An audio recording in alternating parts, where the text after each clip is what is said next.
The morning Dorothy Callahan turned 74, she did what she had done every morning for the last 8 years. She woke before the sun put the coffee on and walked out to the porch in her robe and boots to check the sky. Not because she expected anything to have changed overnight, but because Earl had always said the sky over Harlan County was honest, in a way that people rarely were, and she had never stopped believing him. The farm sat at the end of a gravel road that forked off Route 11 about 3 miles east of town. 22 acres of rough Kentucky hill country, more rock than soil, in places a creek that ran clear in spring and slowed to a trickle by August, a red barn that needed a new roof and had needed one for the better part of a decade. The house was small, 2 bedrooms, a kitchen that smelled permanently of coffee and pine cleaner, a living room where the couch had long since taken the permanent impression of two people who used to sit there together every evening after supper. One of those people was gone, had been gone for 8 years, 2 months, and 11 days. Dorothy did not count the days deliberately. She simply knew. The way a person who has spent 30 years sleeping beside the same body knows when the bed has been empty too long. Earl Callahan had been a miner for 22 years before his back gave out, and a handyman after that, fixing furnaces and patching roofs for anyone in the county who needed it and couldn't afford to pay much, which in Harlan County was most people. He had been a man of few words and enormous patience, the kind of man who never raised his voice because he never needed to. When he spoke, people listened. When he decided something, it stayed decided. Dorothy had been a nurse, not the kind that sat behind a desk or handed out paperwork. She had worked intensive care for 31 years at Harlan County Regional, the night shift for most of it, because the night shift differential put an extra $70 a week in the envelope. And when you had a boy to raise on two working-class incomes, $70 was not nothing. She had seen people at the worst moments of their lives. She had held hands when families couldn't get there in time. She had learned to read a monitor the way some people read a face, and she had learned over 31 years that most of the fear people carried into that hospital was really just the fear of not being seen, of mattering to no one.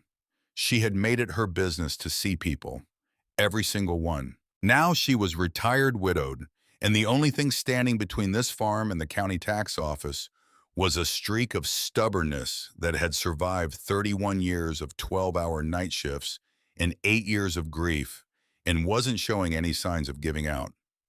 She poured her coffee and stood on the porch. The ridge to the east was just starting to go gray at the top.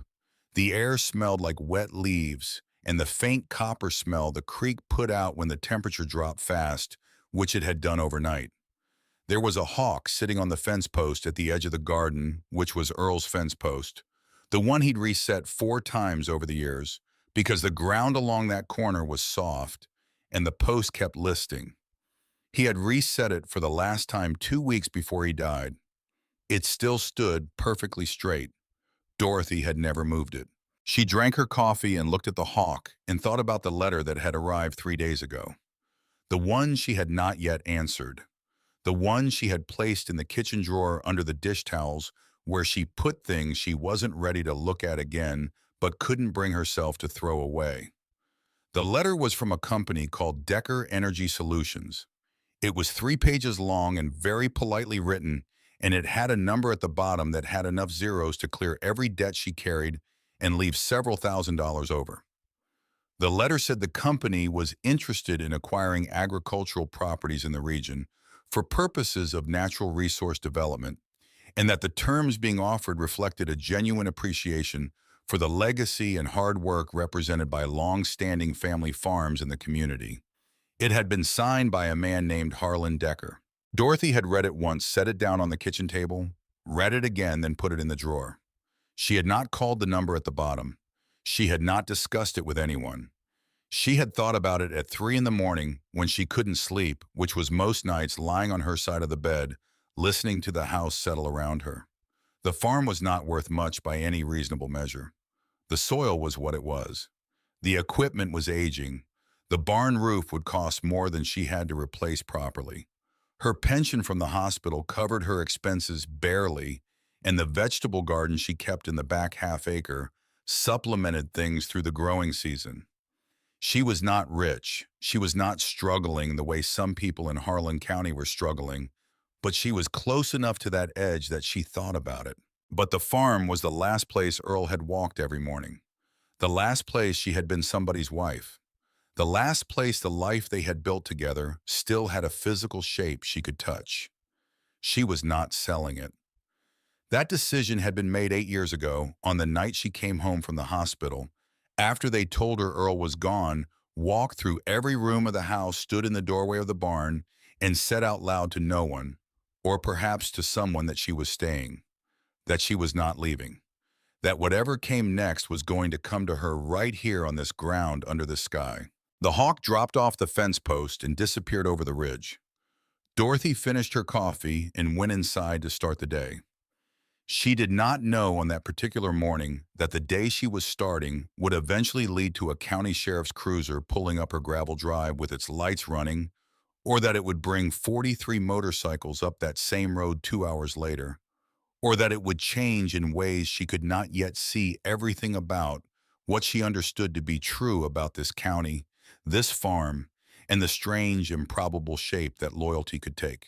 The town of Clover Fork was 12 miles up Route 11 from Dorothy's gravel road, a main street with a diner, a hardware store, a pharmacy, a Dollar General, and the kind of quiet that was not really quiet, but was actually just everyone keeping their voices down about the same things. People in Clover Fork knew each other the way people in small Appalachian towns know each other, which is to say completely and selectively, and sometimes mercilessly. Dorothy had lived in this county for 46 years. She was known. Not famous, not important in the way that politicians or businessmen were important, but known the way a person is known when they have shown up in your worst moments and behave well. Half the county had passed through her ICU at one point or another, or had a parent or a spouse who had. She had the kind of quiet authority that comes not from position or money, but from having been present at enough of the moments that actually matter. She drove the 12 miles into town on Tuesday mornings to buy groceries and pick up her prescriptions and have coffee at Patty's Diner, which had been on the corner of Main and Oak since before Dorothy had arrived in the county, and which served a cup of coffee that, in Dorothy's personal opinion, had never been equaled anywhere in eastern Kentucky. She was sitting at the counter on the second Tuesday of October, working through a piece of apple pie that she'd told herself was just going to be coffee, when she heard the name Decker Energy for the first time outside of her kitchen drawer. The conversation was coming from the booth behind her. Two men, both farmers from the far side of the county. She recognized both their voices. They were talking in the low, tired way that men talk when something has already been decided and they're just processing the aftermath. One of them had sold, he was saying. Got the check last week. The number was enough to pay off the equipment loan and the second mortgage, and put something in the bank for the first time in 12 years. His wife had cried, not sad crying, the other kind. The second man had not sold. His tone was harder. He said the offer was good, better than good, but that there was something he didn't trust about the whole thing. He'd heard that 2 farms on the north end of the county had sold under pressure that went beyond a letter in the mail. He'd heard about broken fence lines, a well that had tested for contamination right around the time a Decker representative had come by for a second visit. He didn't say who he had heard this from. He just said he'd heard it. Dorothy ate her pie and listened and did not turn around. On the way home, she stopped at the library and used their computer to look up Decker Energy Solutions. The company was registered in Delaware. Its principal office was listed as Lexington, Kentucky. Its CEO was one Harlan Decker 58, formerly of a larger energy company that had been dissolved following an environmental lawsuit in West Virginia 3 years prior. The lawsuit had been settled out of court. The terms were not public. Dorothy wrote this down in the small spiral notebook she kept in her purse, the same kind she had used for 30 years to track patient vitals and medication schedules, because some habits outlast the jobs that form them. She drove home. The hawk was back on Earl's fence post. She made dinner, cleaned up, sat in the living room with her notepad, and thought about what kind of person walks away from an environmental lawsuit in one state and shows up in another state with a letter full of polite zeros. The second letter from Decker Energy arrived the following Monday. It was shorter than the first. The tone was different. Not unfriendly exactly, but with a precision to it that the first letter hadn't had. It noted that several neighboring properties had now been acquired, and that the developmental footprint of the project would be significantly more valuable if contiguous land holdings could be secured. It said that the previous offer remained on the table, but that market conditions might necessitate a revision of terms within 30 days. Dorothy read it at the kitchen table with her coffee. She put it in the drawer with the first one.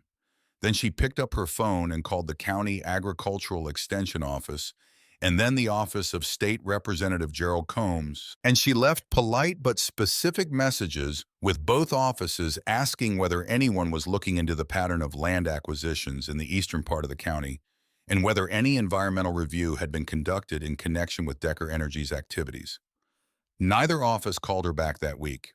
She was not surprised. She was also not finished. In her years as a nurse, she had developed out of professional habit a practice of keeping records about things that seemed off before she could explain why they seemed off. When she had noticed over the summer that the creek running through the south edge of her property had a slightly different quality to it, a faint metallic edge that hadn't been there before she had done what she always did with things that seemed off. She had taken a sample. She had put it in a clean canning jar from the kitchen, labeled it with the date and her observations about the color and smell, and stored it in the back of the refrigerator.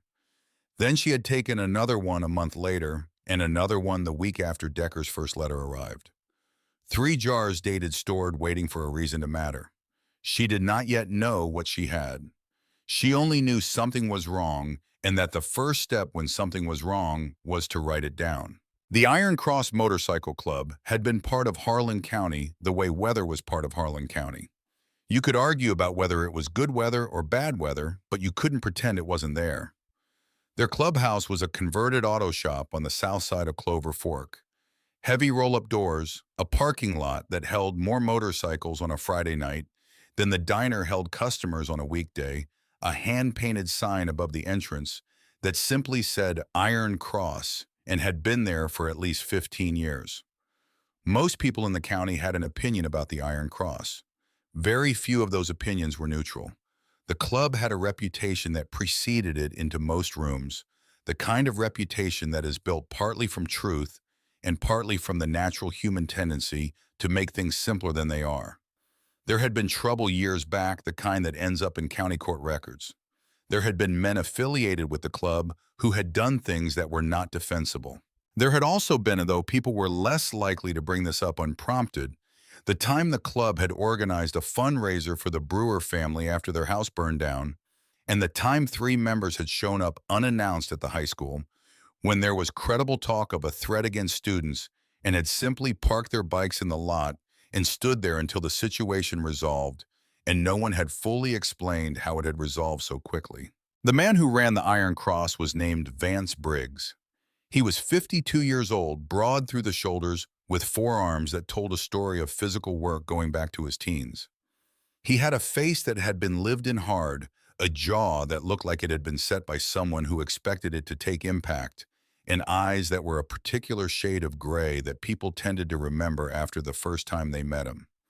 He went by Preacher, a road name given to him years before by a man who was dead now and whose name Vance still carried without irony.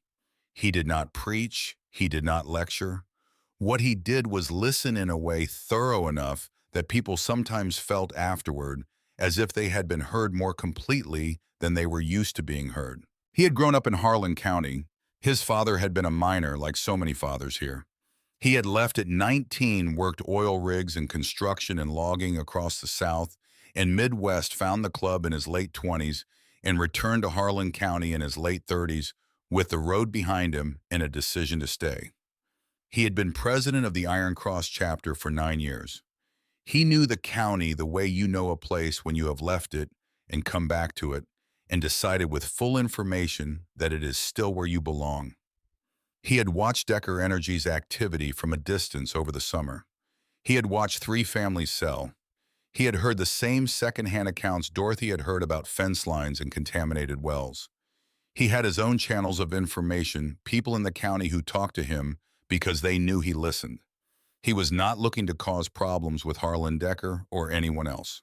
But he had lived in this county long enough to know that when someone with out-of-state money starts acquiring land quickly and quietly, the people with no say in the outcome are always the same people who had no say in anything else either. The first time Dorothy saw the Iron Cross up close was a Wednesday morning in late October, when four of them pulled into the parking lot of the hardware store just as she was coming out with a bag of wood screws and a tube of roof sealant. They came in on two bikes, two men to a bike, which was not how you usually saw them, but which was how you rode when the weather was dropping and the road was slick with fallen leaves. She noticed them the way she noticed most things, which was carefully and without making a show of it. The one in front, the one who parked the lead bike and got off with the kind of deliberate ease that comes from decades in the saddle, was Vance Briggs. She had seen him before around town enough times to put a name to the face. She did not know him.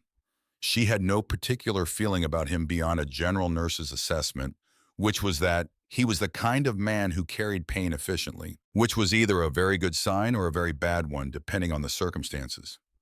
He glanced at her as she came down the hardware store steps. A brief, neutral look. She returned it in kind and went to her truck. The situation with Harlan Decker changed in the first week of November. Dorothy had been making calls, not loud calls, not the kind that end up in newspapers, but steady, methodical ones. She had spoken to a woman at the state environmental office who had been professionally polite and personally evasive. She had spoken to a lawyer in Lexington who handled agricultural property cases, who told her that the land acquisition pattern she was describing was not illegal on its face, but that if the accompanying harassment could be documented, there might be grounds for an action. She had begun to document it. In her spiral notebook and the neat, precise handwriting she had used for 30 years of patient records, she wrote down everything she knew or had heard. Dates, names, descriptions of incidents. The two farms on the north end. The well contamination that had happened right after a second visit from a Decker representative. The fence line she had noticed had been cut on the Palmer property, which she drove past on her way to town, and which had been intact as recently as 3 weeks ago. She was building a picture. She was not yet sure what to do with the picture. What she had not anticipated was that Harlan Decker was also building a picture, and that he had arrived at the conclusion that Dorothy Callahan was a problem that needed to be solved before it got larger. Decker was not a complicated man. He was a man who had spent 30 years in resource extraction, learning that the only thing standing between profit and loss was usually the willingness to do whatever was necessary, and that in every situation there was a point past which the obstacle in front of you could be removed if you applied the right kind of pressure. He had applied pressure before. In West Virginia, where the environmental lawsuit had been the direct result of his company's practices, he had managed to settle out of court because the families most affected had been persuaded through various means that the cost of continuing the fight was greater than the cost of accepting the settlement. He had learned from that experience that the persuasion had to happen early before documentation reached the point where it became undeniable. Dorothy Callahan was making calls and keeping records. She needed to become someone whose calls and records no one would take seriously. The easiest way to accomplish that was to make her something other than a retired nurse and a grieving widow with a reputation for reliability. He made a phone call to a man named Curtis Riggs, who was not an employee of Decker Energy Solutions, but who had done work for Decker before in West Virginia and in one situation in Tennessee that Decker did not discuss under any circumstances. Riggs was a particular kind of problem solver, efficient, discreet, and he charged accordingly. Decker told Riggs what he needed, not the how that was Riggs's domain, just the outcome. He needed Dorothy Callahan to become someone the county understood to be unreliable, someone with a legal problem, someone who, when she went to a lawyer or a state office with her spiral notebook full of dates and names, would be received as a person with an agenda rather than a person with evidence. Riggs said he understood. He asked for a week. He took 6 days. On a Friday morning in the second week of November, Dorothy was in the kitchen making breakfast when she heard a vehicle coming up the gravel road. She looked out the window over the sink and saw a county sheriff's cruiser. She dried her hands and went to the door. There were two vehicles, the cruiser and an unmarked car that had the specific quality of an unmarked car, which is that it announces itself as official even without markings. Three people got out. Deputy Leanne Coates, whom Dorothy knew from around town, a woman in her 40s who had been with the sheriff's department for 12 years and who Dorothy had always found to be straightforward.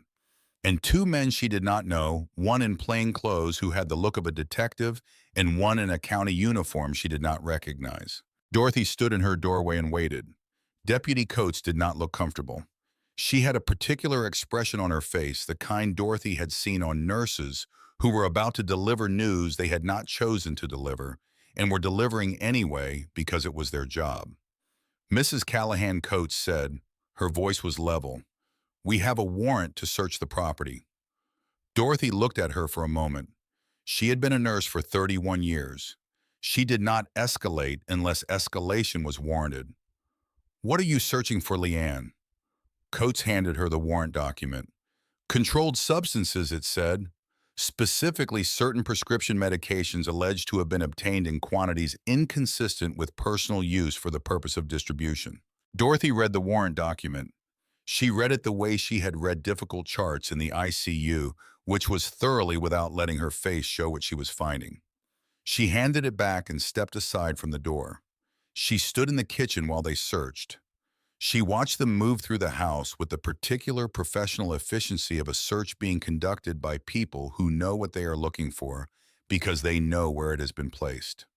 The detective, who did not give his name, went directly to the hall closet and directly to the top shelf behind the winter coats and directly to a shoebox that Dorothy had never seen before in her life and directly opened it to reveal a quantity of prescription opioids in amber bottles that had someone else's name on the labels. Dorothy looked at the shoebox. Then she looked at Deputy Coates. Coates was not looking at her. "That," Dorothy said quietly, "is not mine." The detective began to read her rights. She did not argue. She did not raise her voice. She had held herself together through 31 years of night shifts and 8 years of grief, and she was not going to lose herself now here in her own kitchen in front of a man who had put a shoebox in her closet. She asked if she could get her coat and her purse. They said yes. She got her coat, which was Earl's old barn coat that she wore because it fit wrong in the shoulders and right in every way that mattered, and she got her purse with her phone and her spiral notebook and her reading glasses. She walked out of her own house in handcuffs. She did not look back. She was sitting in the back of Deputy Coates's cruiser on the gravel road outside her own property when she heard it. A sound she had heard before from a distance, but never from this proximity. The sound came from the south, from the direction of town, and it built the way a weather system builds a low vibration that started beneath hearing and worked its way up through the chest. Then it was audible, and then it was loud, and then it was the full rolling thunder of motorcycle engines on a rural road, and she counted them coming over the hill and down toward the farm. 4, 8, 12, 20, 30, and the number still rising, and they came in a formation that was precise and deliberate, and looked from the back window of the cruiser like something between a military convoy and a river breaking its banks. Deputy Coates put the cruiser in park and sat very still. They came down the gravel road and they stopped. 43 motorcycles stretching back up the road farther than Dorothy could see from where she sat. The engines cut off in a ripple front to back, and then there was silence, and then the lead rider dismounted. Vance Briggs walked up to the side of the cruiser and looked in the back window at Dorothy Callahan. He looked at the handcuffs. He looked at her face. He looked at the expression on that face, which was not fear and was not defeat and was not even anger. It was the expression of a woman who has been in difficult rooms before and has learned that the room does not define the outcome. He turned to Deputy Coates, who had gotten out of the driver's side and was standing beside her door with her hand not exactly on her weapon, but near it. "What are the charges?" Vance said. Coates told him. He was quiet for a moment. Then he said, "When did she have the time?" And it was not a question. Coates said nothing. Vance walked back to his bike. He pulled out a phone and made a call, and Dorothy watched him through the back window. Watched the deliberate stillness of him while he was on that call, The way he stood with his weight settled and his shoulders level. The way a man stands when he has dealt with impossible situations before and has learned that panic is expensive. She watched him and thought for reasons she could not entirely account for of Earl. Not because Vance Briggs looked like Earl, or sounded like Earl, or was in any way Earl, but because of that quality of stillness, the willingness to be present in a difficult place without needing to perform anything about it.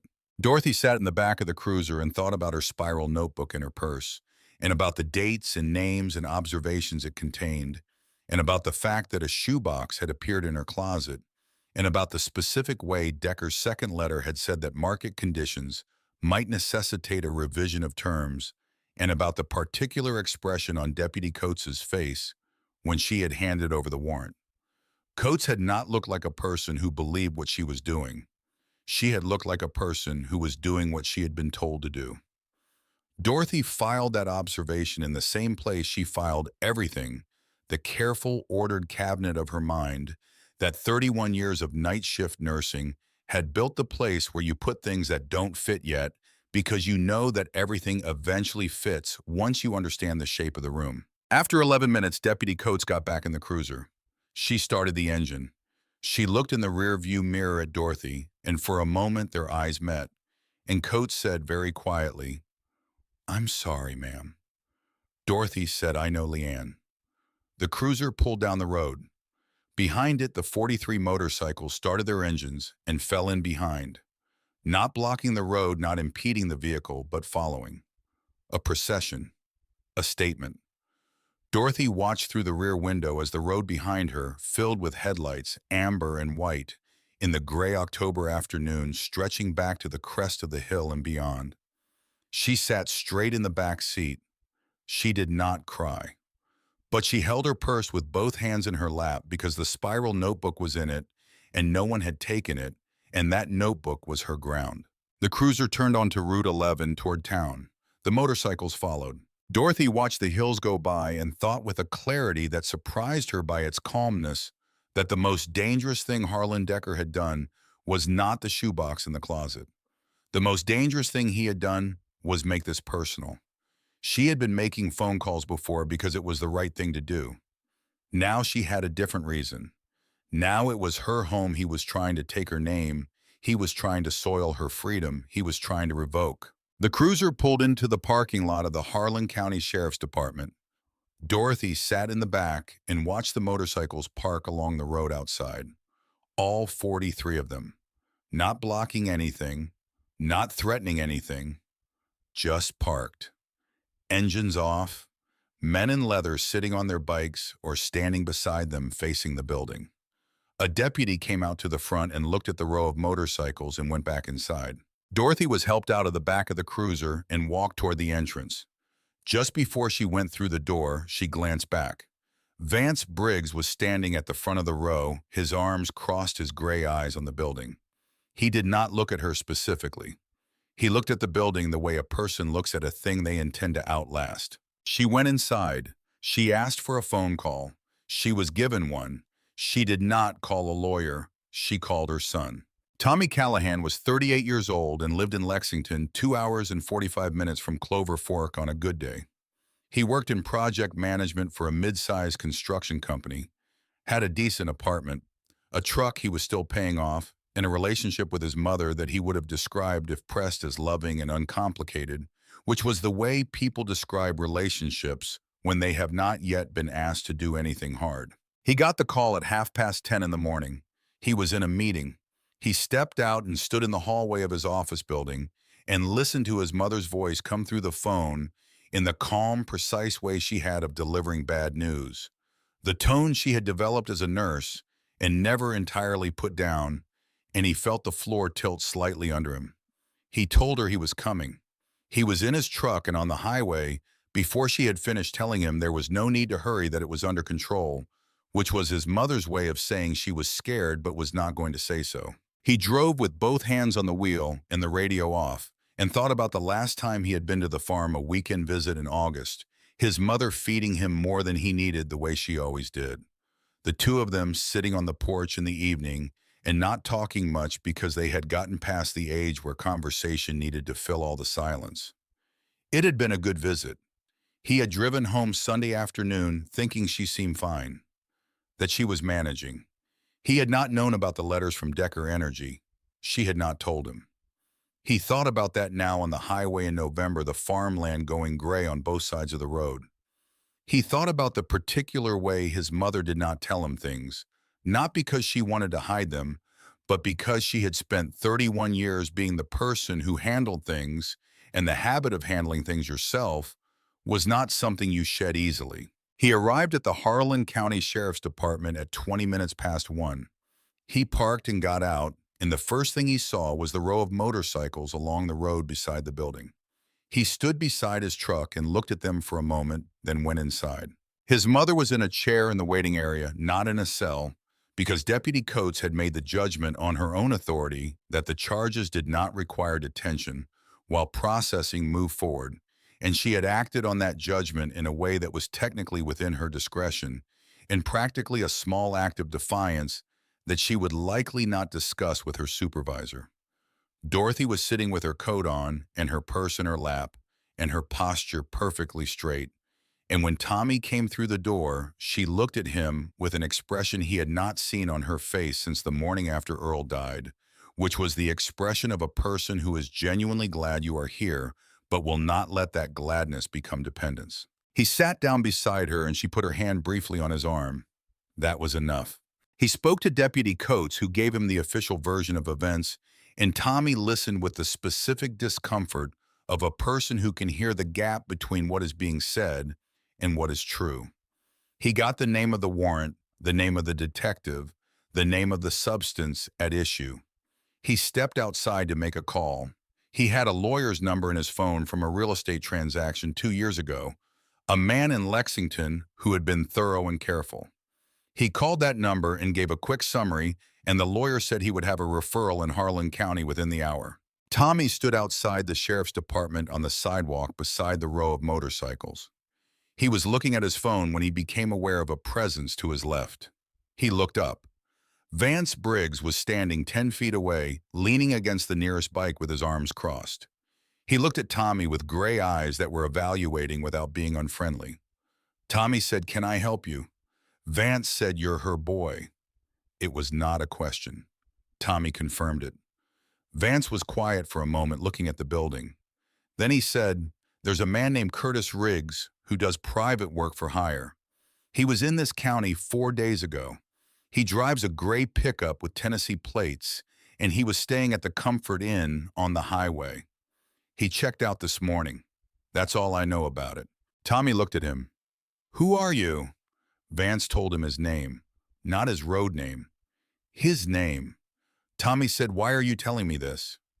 "Because she didn't do what they say she did," Vance said, "and because somebody should know where to start looking."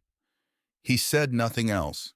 He straightened up from the bike and walked back toward the cluster of men at the far end of the row, and Tommy watched him go, then opened his notes app and typed the name Curtis Riggs in Tennessee plates in Comfort Inn. The referral lawyer, a woman named Sandra Holden, who had practiced criminal defense in Harlan County for 18 years, arrived at the sheriff's department at 3 in the afternoon. Dorothy met with her for 40 minutes. When Dorothy came out, she looked the same as she had going in, composed and clear-eyed, and somewhat more certain of where the ground was under her feet. Sandra Holden came out behind her and said that the evidence as described was problematic in several ways, that the chain of custody for the items found was going to be worth examining carefully, and that she had a contact at the state attorney's office who handled exactly this kind of case. Dorothy was released on her own recognizance. The formal charge was pending review. Nothing had been resolved. But Dorothy walked out of the building and back to her purse and her spiral notebook in the gray October afternoon, and she was not in a cell. At the door, Dorothy paused and looked at the row of motorcycles. Most were still there.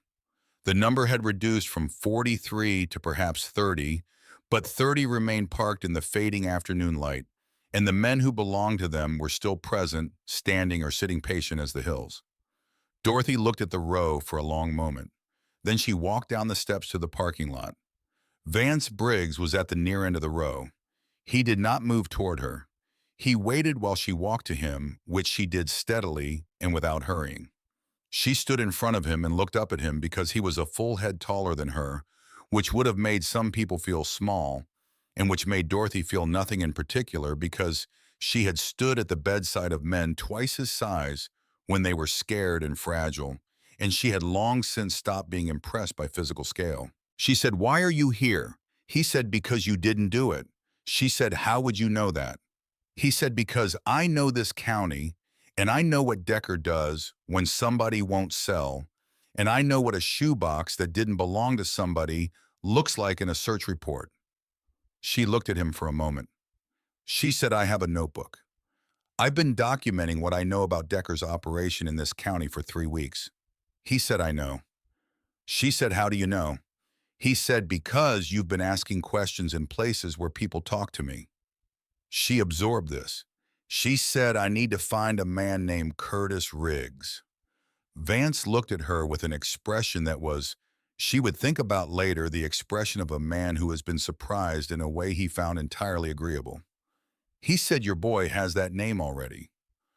Dorothy turned and looked at Tommy, who was standing 20 feet away, talking to Sandra Holden. She turned back to Vance. She said, "What do you want out of this?" He said, "Same thing you want.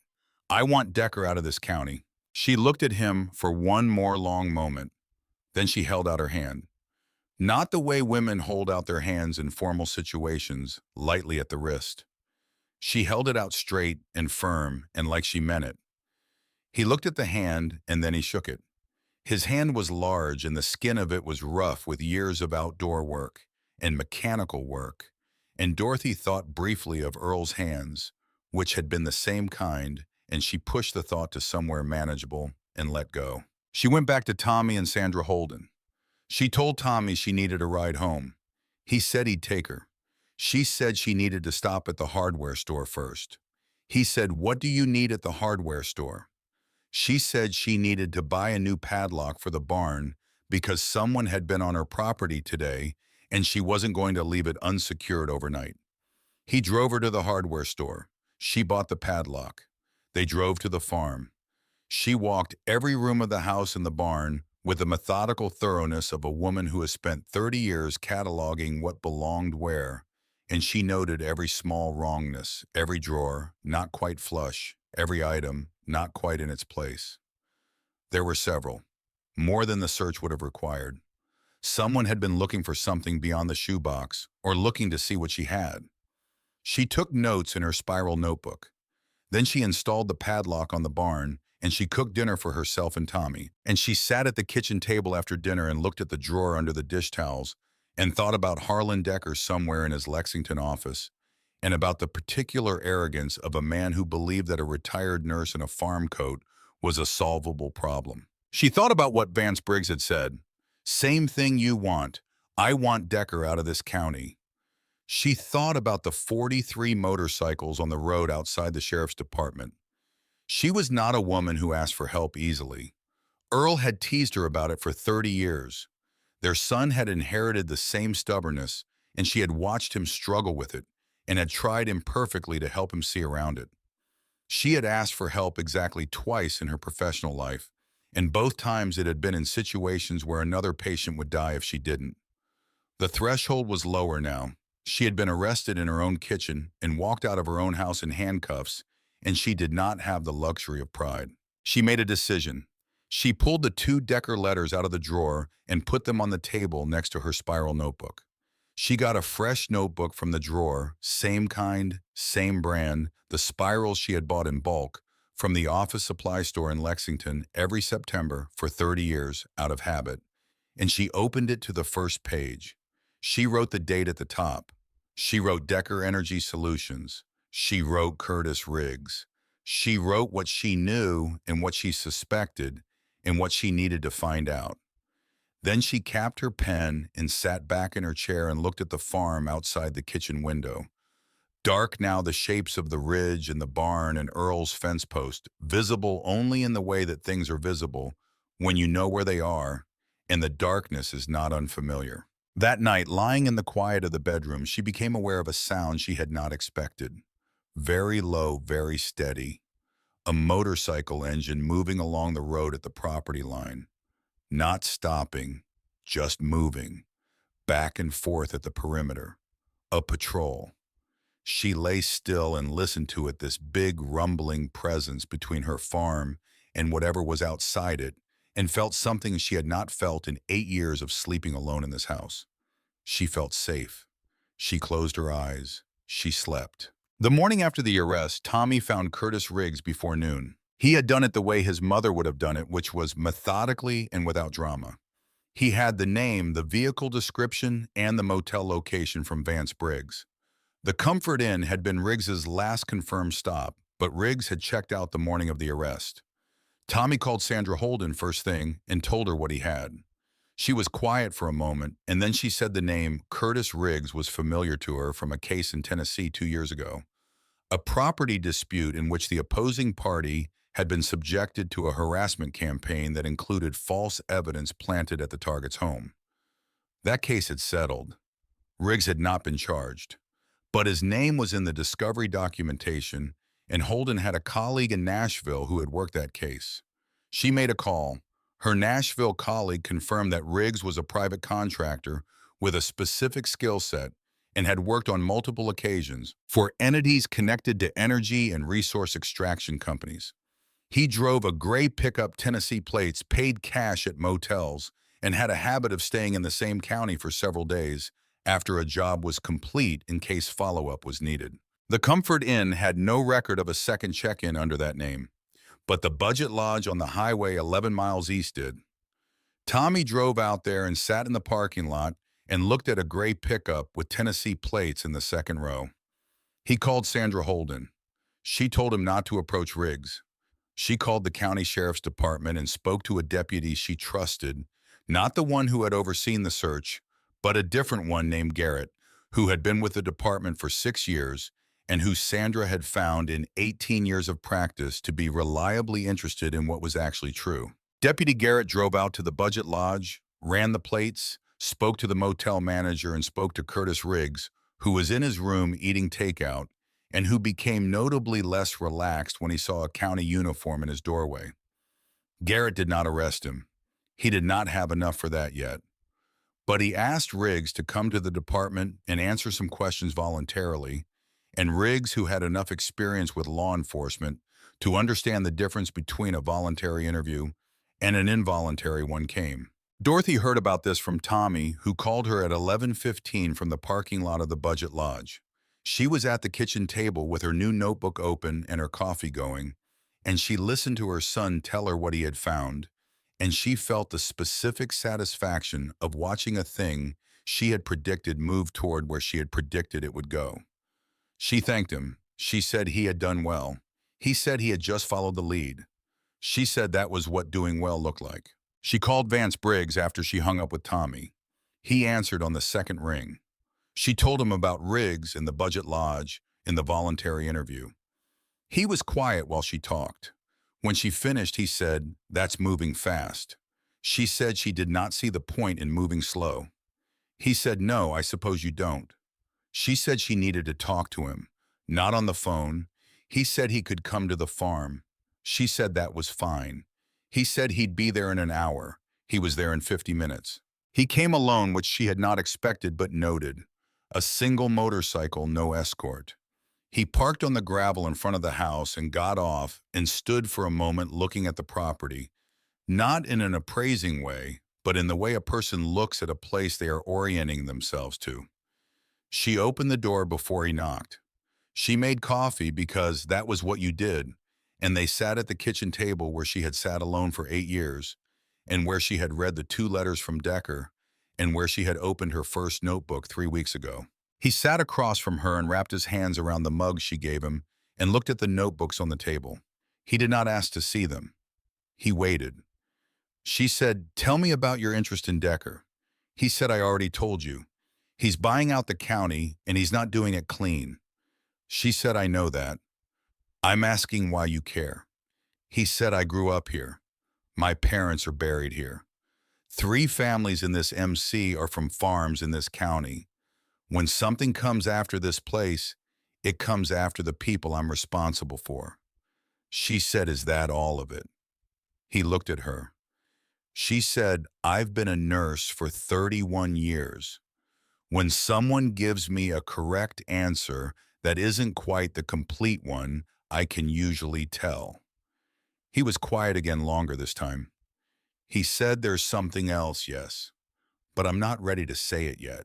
She accepted this, not because she was satisfied with it, but because she understood that some things needed more time than others, and that pushing before something was ready did not make it ready. She said, all right.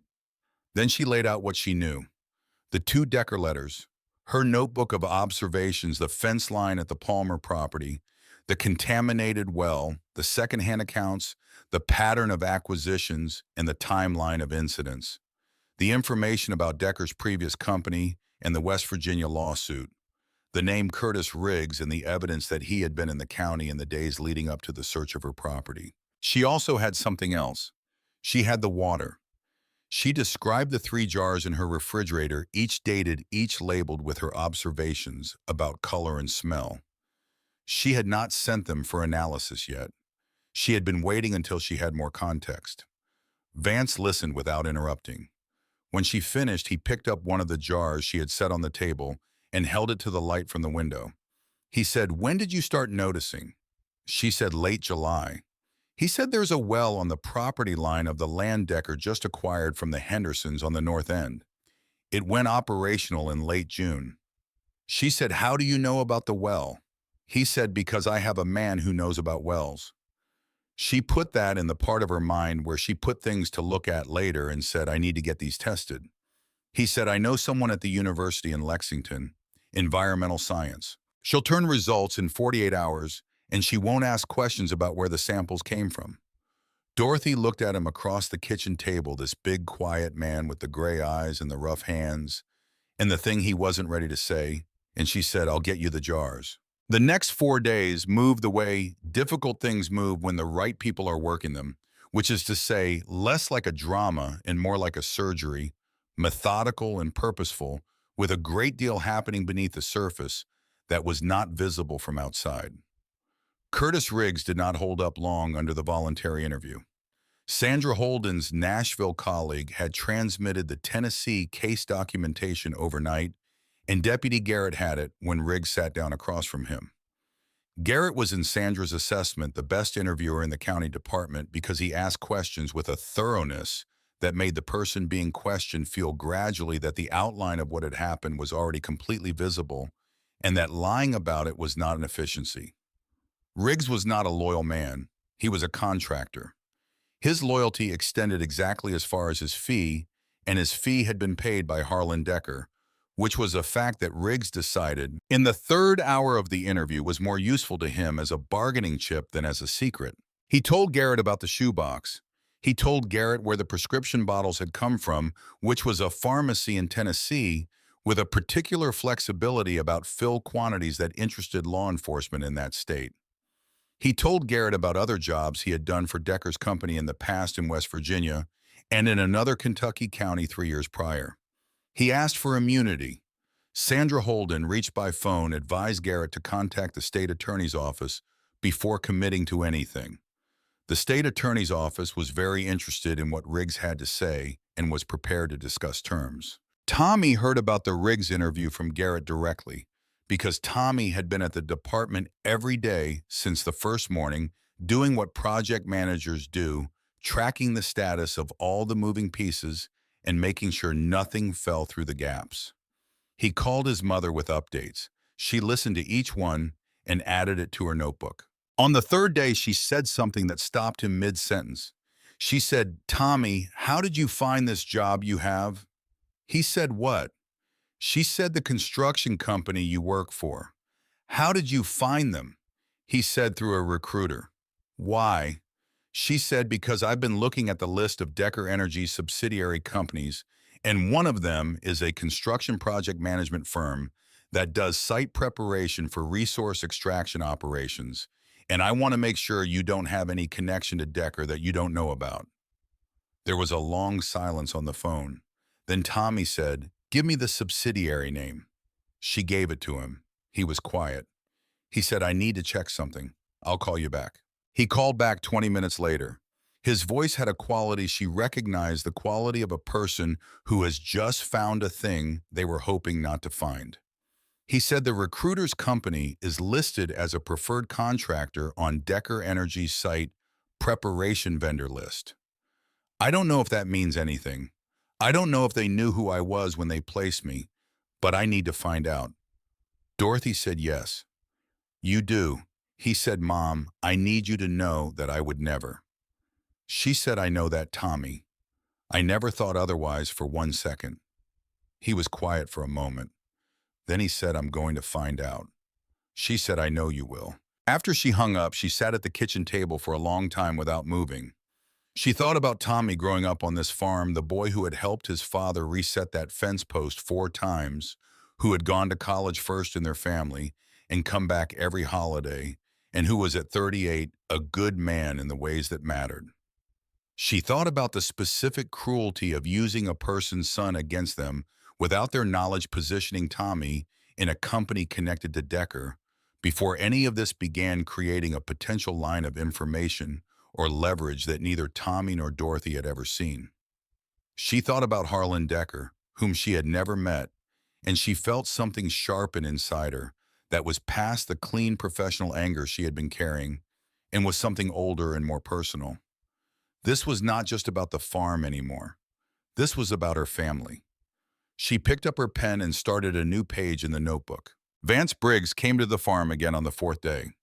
This time he brought one other man with him, a quieter, older member of the Iron Cross named Waylon, who said almost nothing, but who carried himself with the quality of a person who has seen a great deal and processed most of it into patience.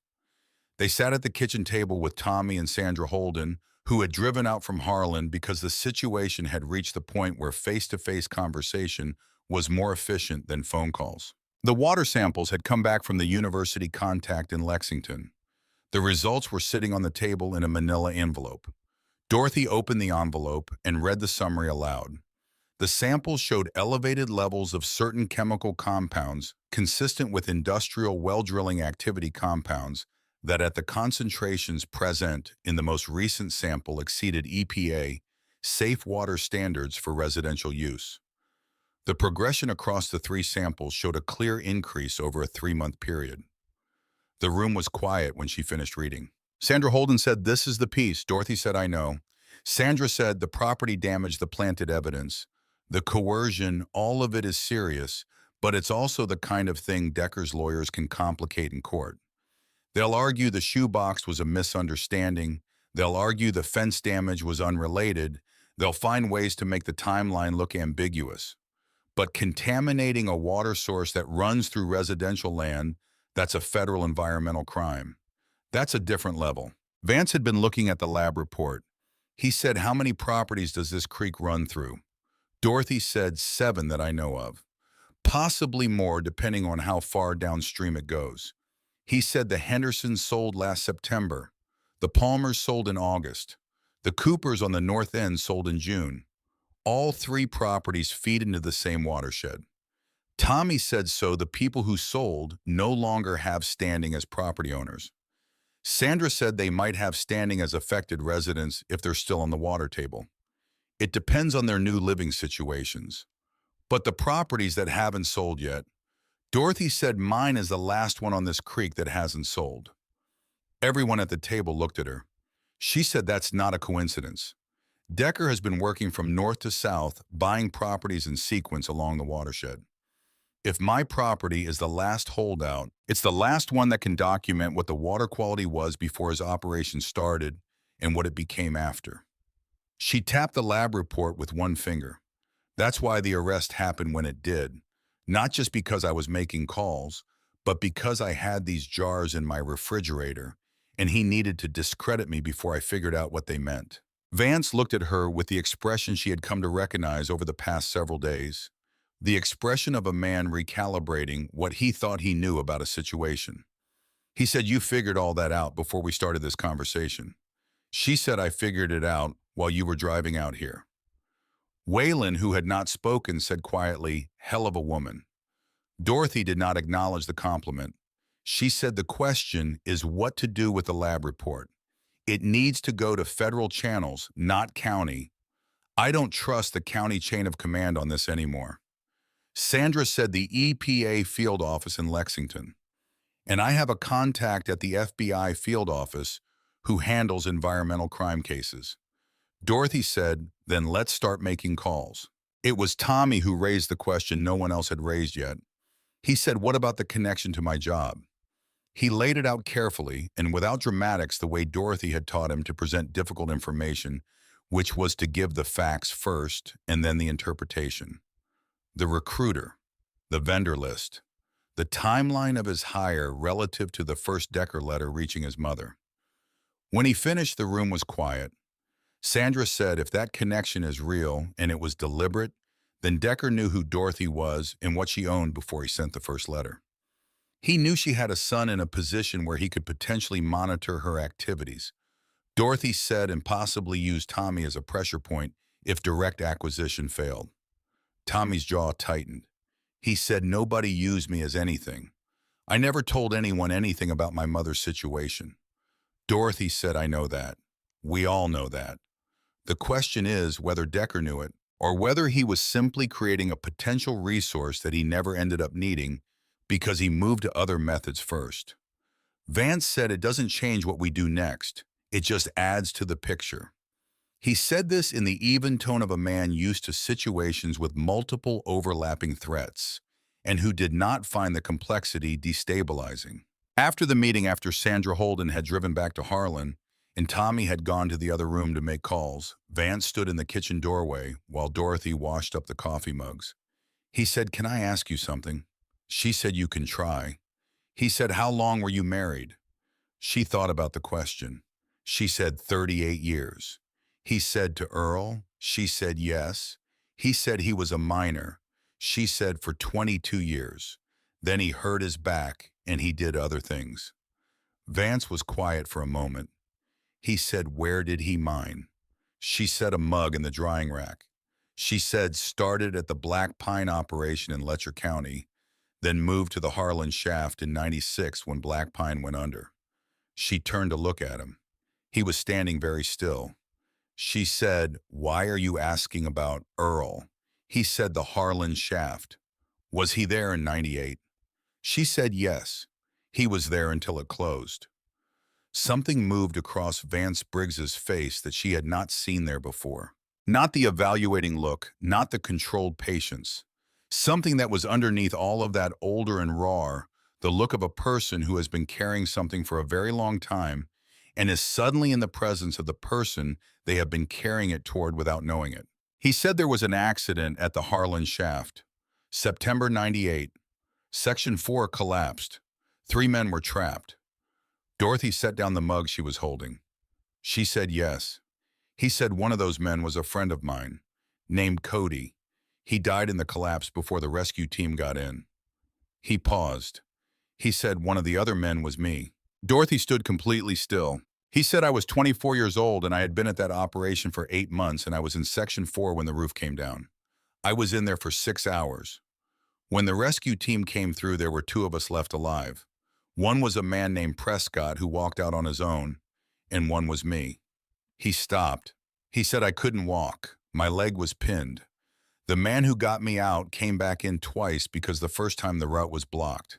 He worked for 2 hours with a hand drill and a come-along in his bare hands. When he finally got me free, the whole section was starting to shift again, and he carried me out on his back. Dorothy's hands were flat on the counter behind her. She was looking at Vance Briggs, and her heart was moving in her chest in a way that had nothing to do with the arrhythmia her cardiologist monitored. He said I never got his name. I was in and out of consciousness the whole time. When I woke up in the hospital, he was gone. The company didn't keep rescue volunteer records from that section because the paperwork from that shift was lost in the collapse. I looked afterward. For a long time. I couldn't find him. He looked at her. He said I found out he was a miner at the Harlan shaft. Big man, dark hair going gray, a scar on his left forearm from a previous accident. That was everything I had. Dorothy pressed her hand flat over her mouth. Vance said, "I'm not certain, Mrs. Callahan. I want to be honest with you. I'm not 100% certain, but when I heard your name, when I knew who you were and who your husband was and where he had worked, I needed to find out. Dorothy stood at her kitchen sink with her hand over her mouth and looked at Vance Briggs standing in her kitchen doorway, and she thought about Earl in 1998, the September after the accident when he had come home from a shift and had been quieter than usual for several days. She had asked him what happened. He had said there had been a collapse at the mine, and he had helped with the rescue, and two men had died and one had made it. He had not said more than that. She had not pressed. That was not his way, and she had learned not to press. She had known that Earl Callahan had gone back into a collapsed mine to pull out a trapped man. She had known it from the aftermath rather than the act, from the quietness that followed it, and the way he had slept badly for a week and never spoken about it again. She had not known in the 30 years since that the man he had pulled out was standing in her kitchen. Her voice when she found it was steady. She had been a nurse. Steadiness was not performance. It was discipline. She said Earl had a scar on his left forearm, industrial burn from a conveyor incident in '89. He wore long sleeves in winter and short sleeves in summer and never thought about it. Vance said nothing. His jaw was tight. She said he never talked about the collapse. Not to me, not to Tommy. It was the kind of thing he carried privately. She moved to the table and sat down. She said he died 8 years ago. A heart attack. In the spring. He was out in the back field checking the fence line, and his heart stopped, and he went down between the first and second posts. I found him when he didn't come in for lunch. Vance sat down across from her without being invited because she did not have the capacity to invite him at the moment. He put his hands on the table and looked at them. He said, I have been looking for him for 26 years. Dorothy said, I know that. I believe you. He said, I'm sorry I didn't find him while he was still here. She said, so am I. They sat at the kitchen table in the kitchen that smelled like coffee and pine cleaner, and where the couch in the next room still had the impression of two people, and neither of them said anything for a long time. Outside the creek ran along the south edge of the property, the same creek that Earl had walked beside every morning, the same creek that Harlan Decker's operation had been quietly poisoning since June. Dorothy looked at her notebook on the table. She looked at the lab results in the manila envelope. She looked at Vance Briggs's hands. She said he would have wanted to know you were all right. Vance said, I know. I thought about what I would have said to him for a long time. She said, you can tell me, if you want to. He told her what he would have said to Earl Callahan. He told her quietly and without drama, and she listened without interrupting. When he was finished, they were both quiet for a while. Then Dorothy said, all right. She straightened in her chair and put her hands on the table beside the notebook in the lab report. She said, we have a water contamination case and a fraudulent evidence case and a coercion pattern that goes back 3 years across 2 states. We have a state attorney's office that is interested in what Curtis Riggs has to say and an FBI contact who handles environmental crime. My son is going to find out whether his employment was connected to Decker's operation, and if it is, that adds conspiracy charges to everything else. She said, I need you and your people to hold the county steady while the legal case develops. I need eyes on the properties along the watershed, and I need documentation of any new incident that occurs. I need to know if anyone else in this county gets another visit from a Decker representative before the federal review begins.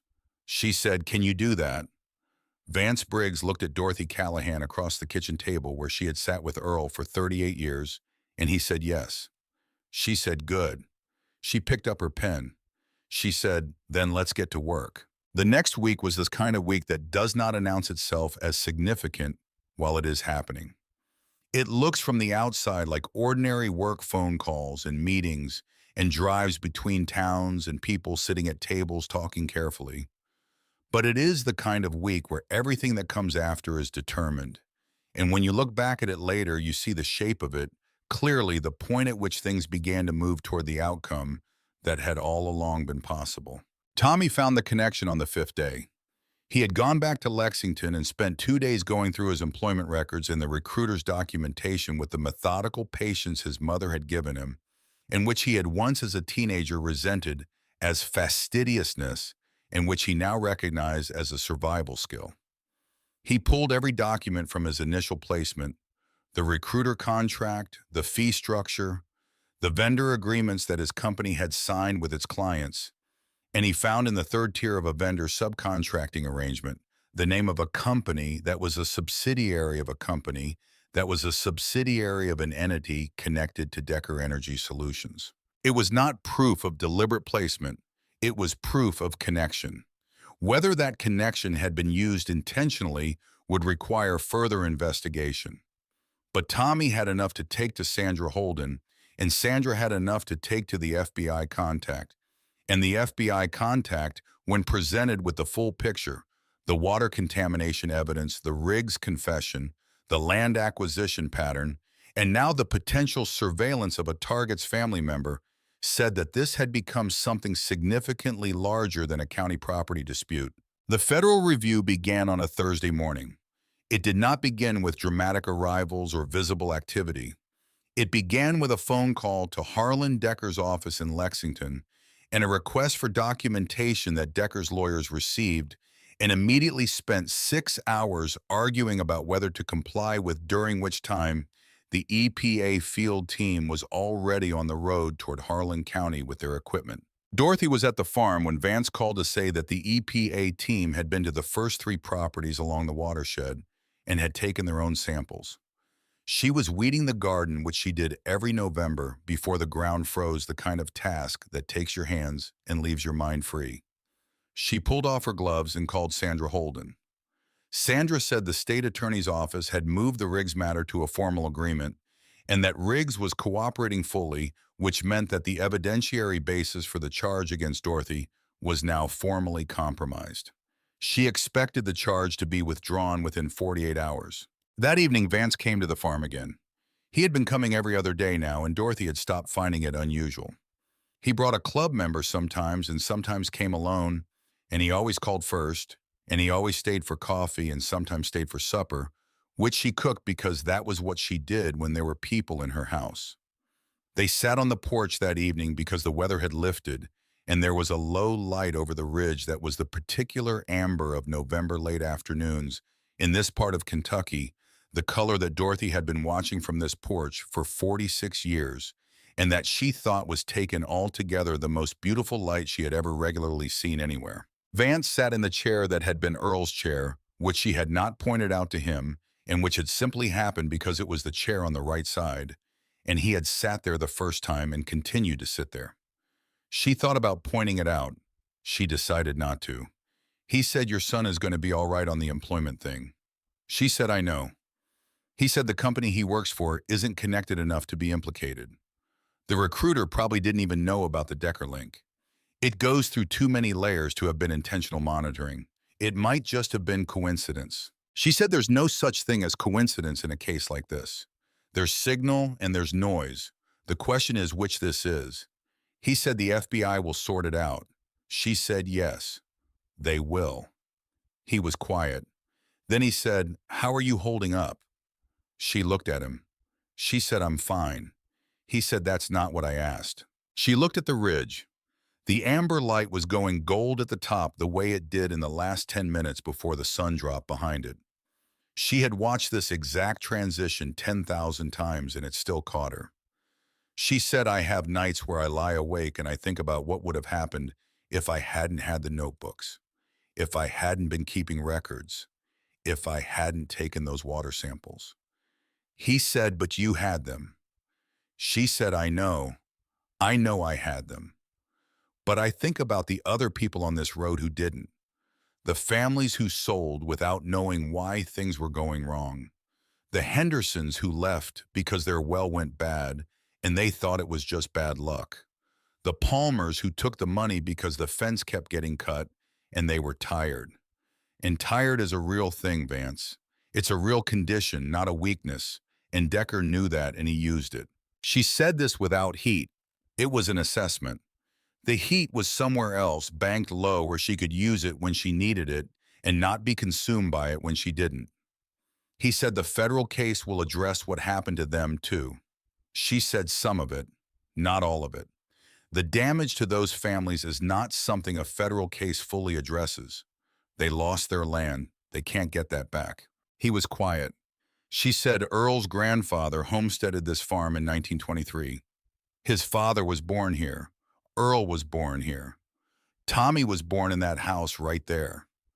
When something has been in a family for 100 years, it has a weight that doesn't translate into any number on a letter from Decker Energy. Vance said, I know. She looked at him. He said, my family's farm is gone.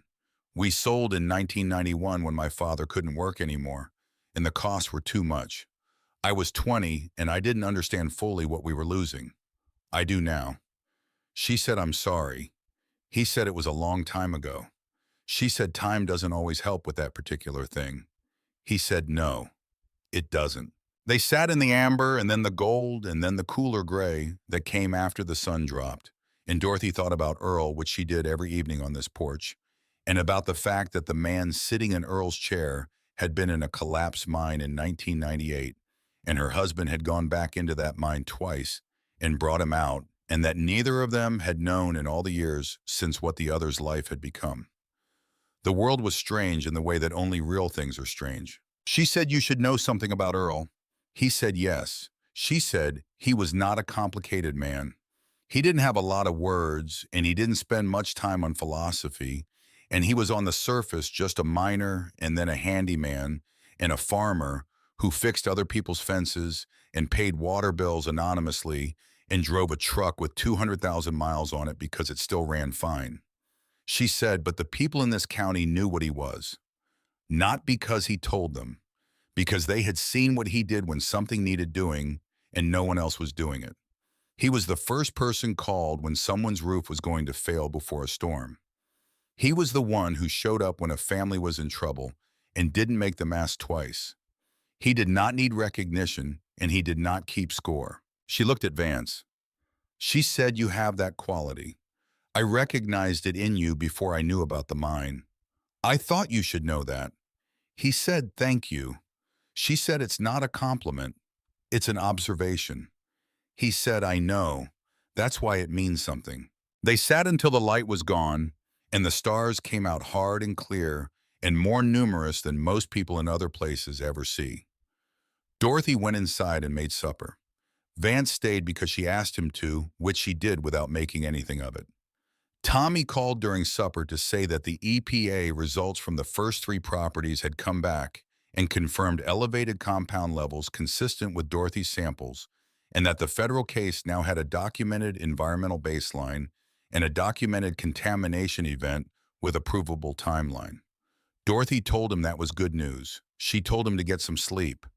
She hung up and looked across the table at Vance Briggs, who had heard her end of the call. She said, it's moving. He said, yes. She said, I want to be in the courtroom when it does. He said, I know you do. She said, I want you there too. He looked at her. She said, there are things that happen in this county that should be said in public, in front of the people who live here. Not just the Decker charges, the other things. The ones about who showed up and what kind of people they were and what this county actually is underneath the version of it that people assume. He was quiet. She said, I know that's not comfortable for you. He said, my club has a complicated relationship with county courtrooms. She said, I know that too. I'm asking anyway. He looked at her for a long time with those gray eyes that had been in a collapsed mine at 24 and had come out the other side carrying a debt they had spent 26 years trying to repay. He said, I'll be there. She said, good. She cleared the plates. Outside, somewhere on the road at the edge of the property, a motorcycle moved slowly along the perimeter in the dark, its engine low and steady, the same sound she had heard every night since the arrest. Dorothy listened to it while she washed up and thought that there were many kinds of protection in the world, and most of them did not look the way people expected them to. She dried her hands. She went to bed. She slept. The federal case against Harlan Decker moved at its own pace, which was not the pace of drama and was not the pace of a town waiting for resolution, but was the pace of thoroughness. Document by document, testimony by testimony, the slow assembly of something that would hold when it was built rather than collapse under its own weight. Dorothy Callahan was at the center of it in the way that a person can be at the center of something without being its loudest voice. She met with the federal attorneys 3 times in the first month. She brought her notebooks to each meeting, the original, and the 2 that followed it, pages of careful observations in the handwriting that had documented 31 years of patient care, and she answered every question with the precise, unhurried completeness of a person who had no interest in drama and every interest in accuracy. The federal attorneys, a team of 3 from the EPA Enforcement Division and 2 from the Department of Justice, were after the second meeting openly respectful of what she had compiled. One of them told Sandra Holden afterward that in 30 years of environmental enforcement cases, he had rarely seen documentation this thorough from a lay witness. Sandra told Dorothy. Dorothy said she was glad it was useful and asked what else they needed. The water contamination case was strong. The 3 jars Dorothy had stored in her refrigerator since July, dated and labeled in her clear handwriting, provided the baseline that no other documentation could have provided, because Decker's operation had begun in June, and the other properties had already sold before anyone thought to test. Dorothy's samples were the only record of what the water had been before the contamination began and what it had become after. The Federal Environmental Science Team called them in their technical report an exceptionally rare and valuable longitudinal record of the contamination event. Dorothy did not find this remarkable. She found it what happened when you paid attention and kept records, which was what she had done for 31 years and had not stopped doing simply because she had retired. The Riggs testimony expanded as the weeks went on. He was not a man with strong convictions about protecting anyone who had hired him, and the immunity agreement he had negotiated gave him reason to be comprehensive. He provided the names of 3 other private contractors who had done similar work for Decker's operations in West Virginia and Tennessee. He provided documentation of the payment arrangements that had gone to Sheriff Bradley's department and to the detective who had overseen the search of Dorothy's home. Sheriff Bradley, when the federal investigators came to his door, did not fight.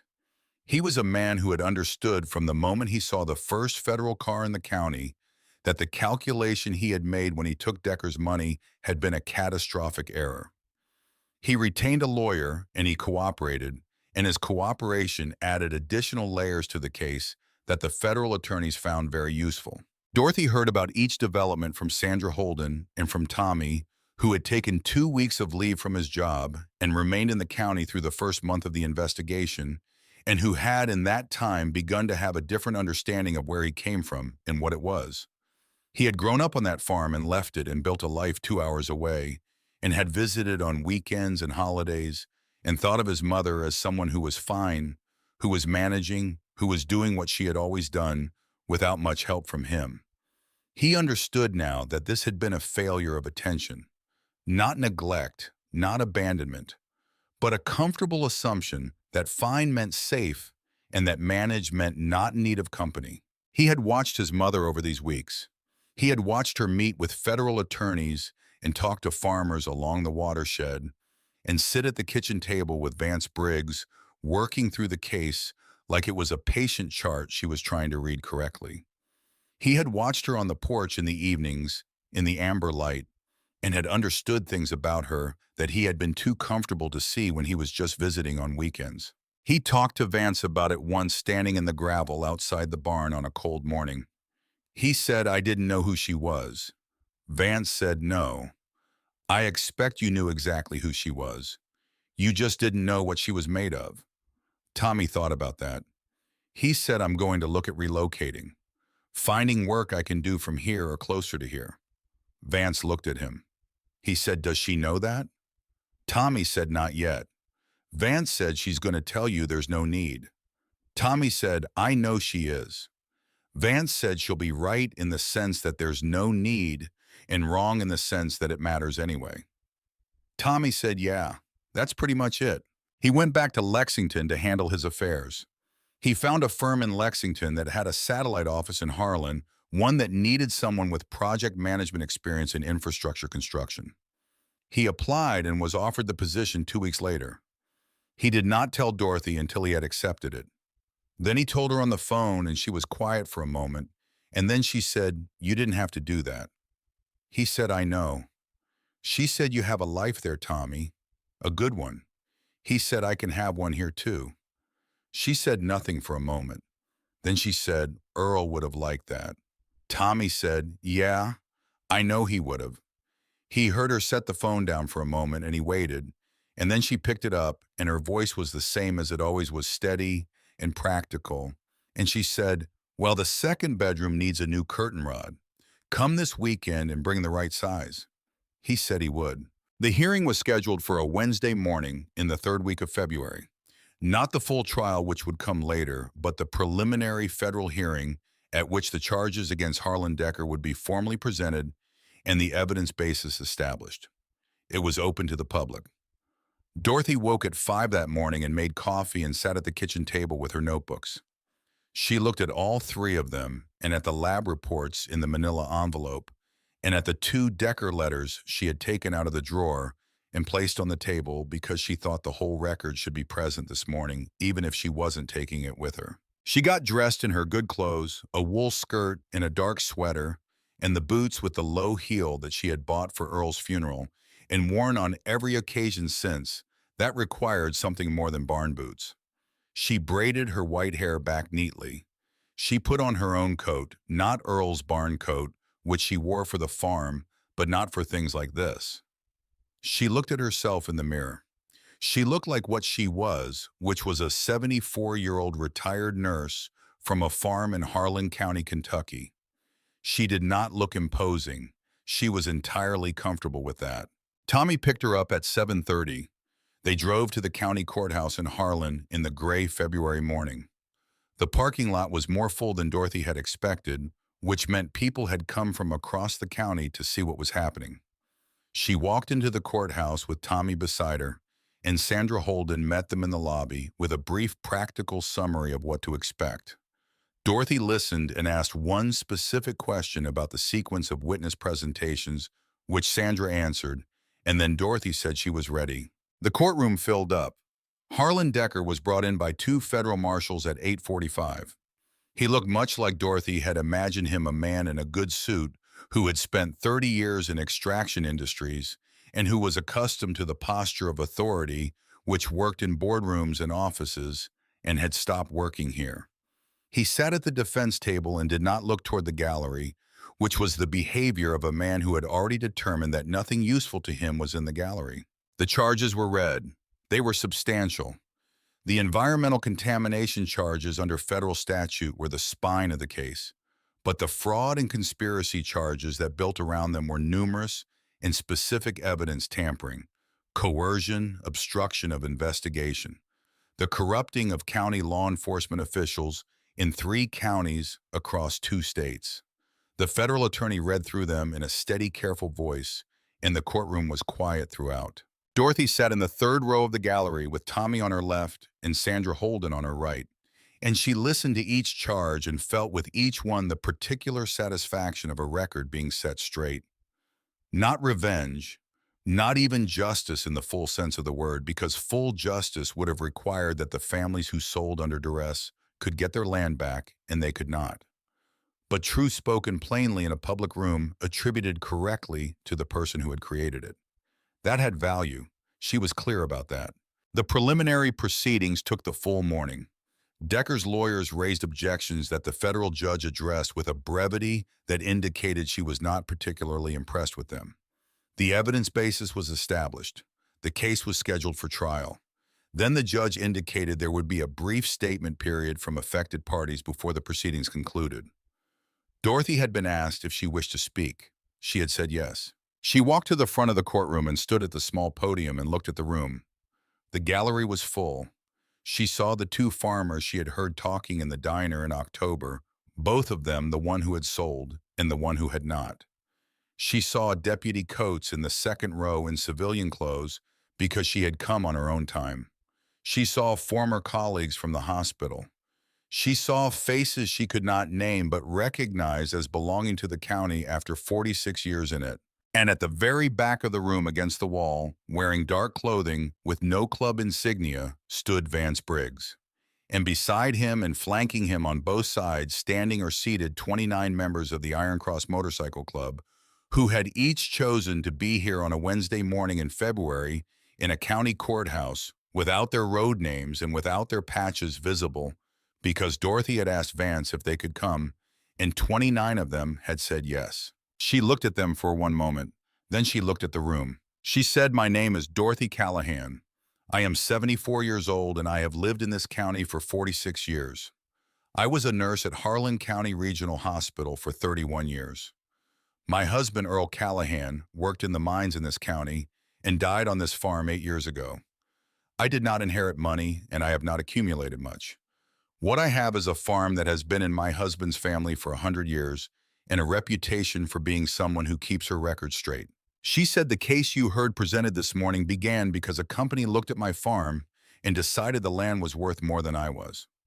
When I declined to sell, they tried to make me into someone whose records no one would trust. They put evidence in my house that wasn't mine, and they arranged for officers of this county to find it and take me out of my own home in handcuffs." She paused. She said, "I want to speak to what happened after that because I think it matters as much as what happened before." She said 43 motorcycles followed me to this building on the day of my arrest. Not because anyone asked them to, not because they had a legal obligation to, because the people they belonged to had decided that what was happening was wrong and they showed up. She said, "I have known in my 31 years as a nurse many kinds of strength. I have known the strength of people who hold on through things that should have broken them. I have known the strength of people who come back to difficult rooms because someone needs them there. I have known the strength of people who do not announce what they do because the doing of it is enough." She said the men who showed up for me 4 months ago are the kind of people that this county sometimes looks at and decides it already knows what they are. I understand that. I made that same mistake myself once before I paid closer attention. She said they are not what the county assumes. They are what showed up when the county's own institutions failed. And I want that to be said here in this room because this is a room where the truth is supposed to be heard. She straightened. She said the creek that runs through the south edge of my farm has been in my family's stewardship for 100 years. My husband walked it every morning. I have walked it every morning since he died. I took those water samples because I was a nurse for 31 years, and I learned to pay attention to the things that seem wrong before I can explain why. And I did not throw them away because I learned that keeping records is what turns suspicion into evidence. She said this county did not protect me. A law firm in Lexington is protecting me. A state attorney's office is protecting me. A federal environmental team is protecting me. And men in leather who had no obligation to this farm are protecting me. She looked at the gallery. She said that is a list that should look different than it does. The county should be on that list in a more prominent position. That is a conversation for this county to have with itself after today, and I hope it does. She gathered her notes, which she had not looked at once.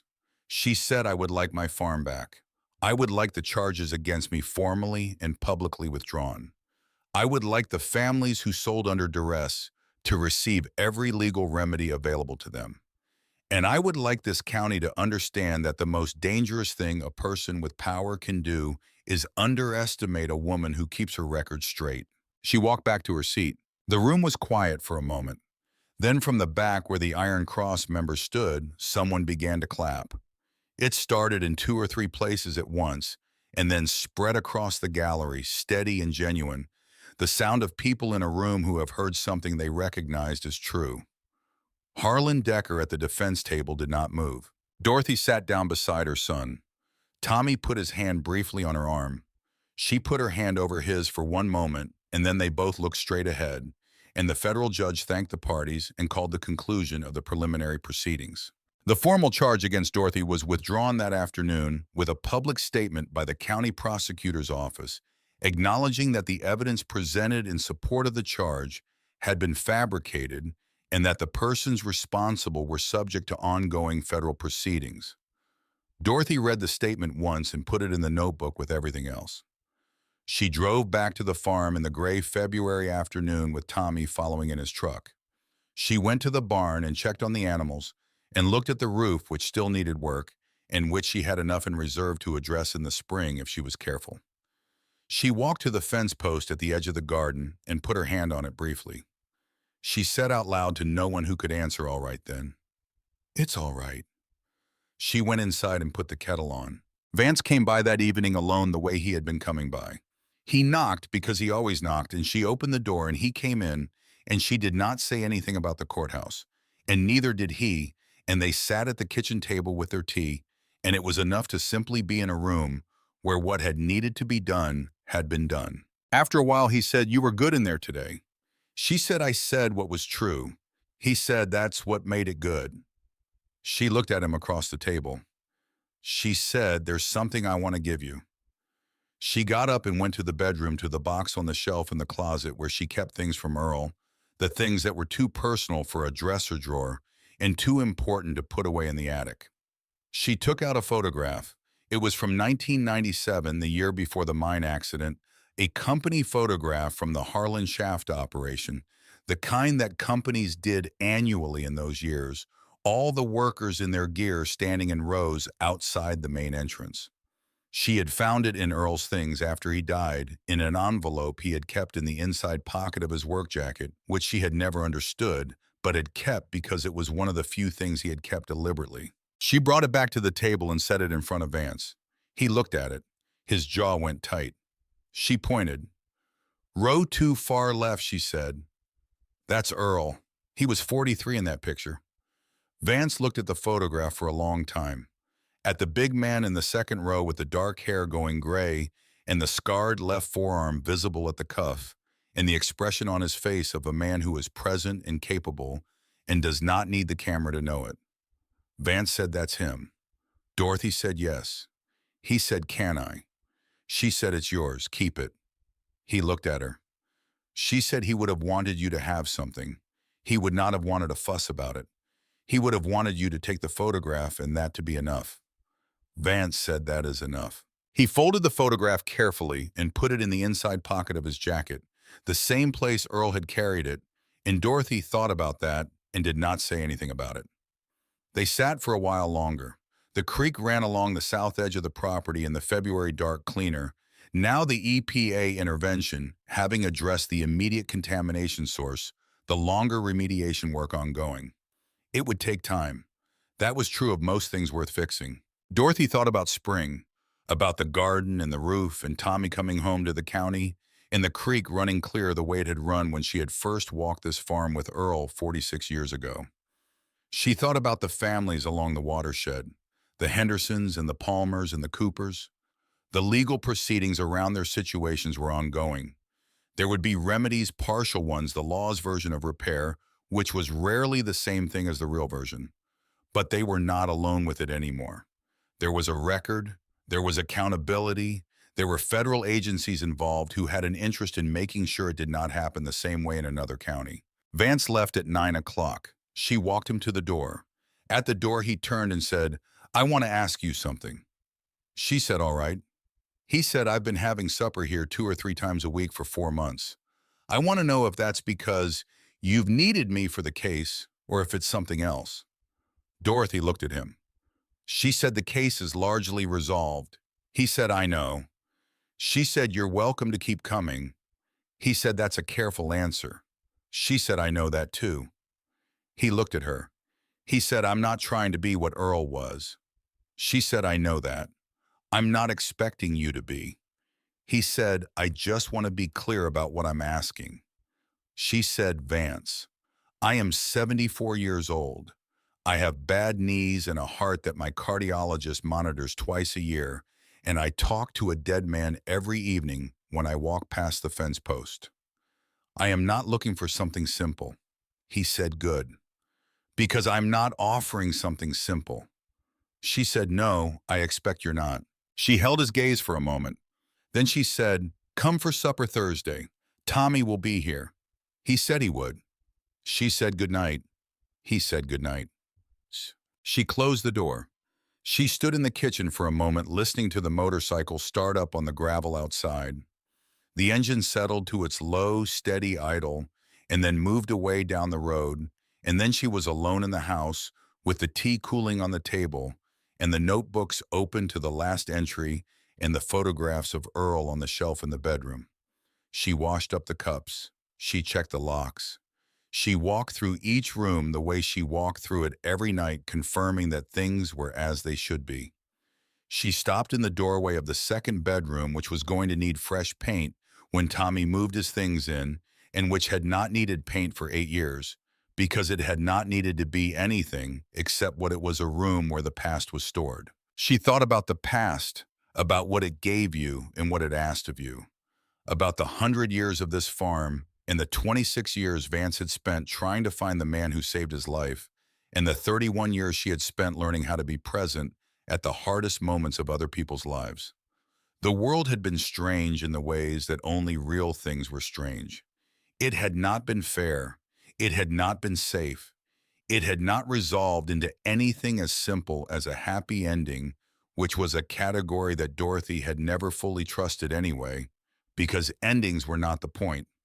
The point was what you did while you were in the middle of it. She had kept her records. She had stayed on the farm.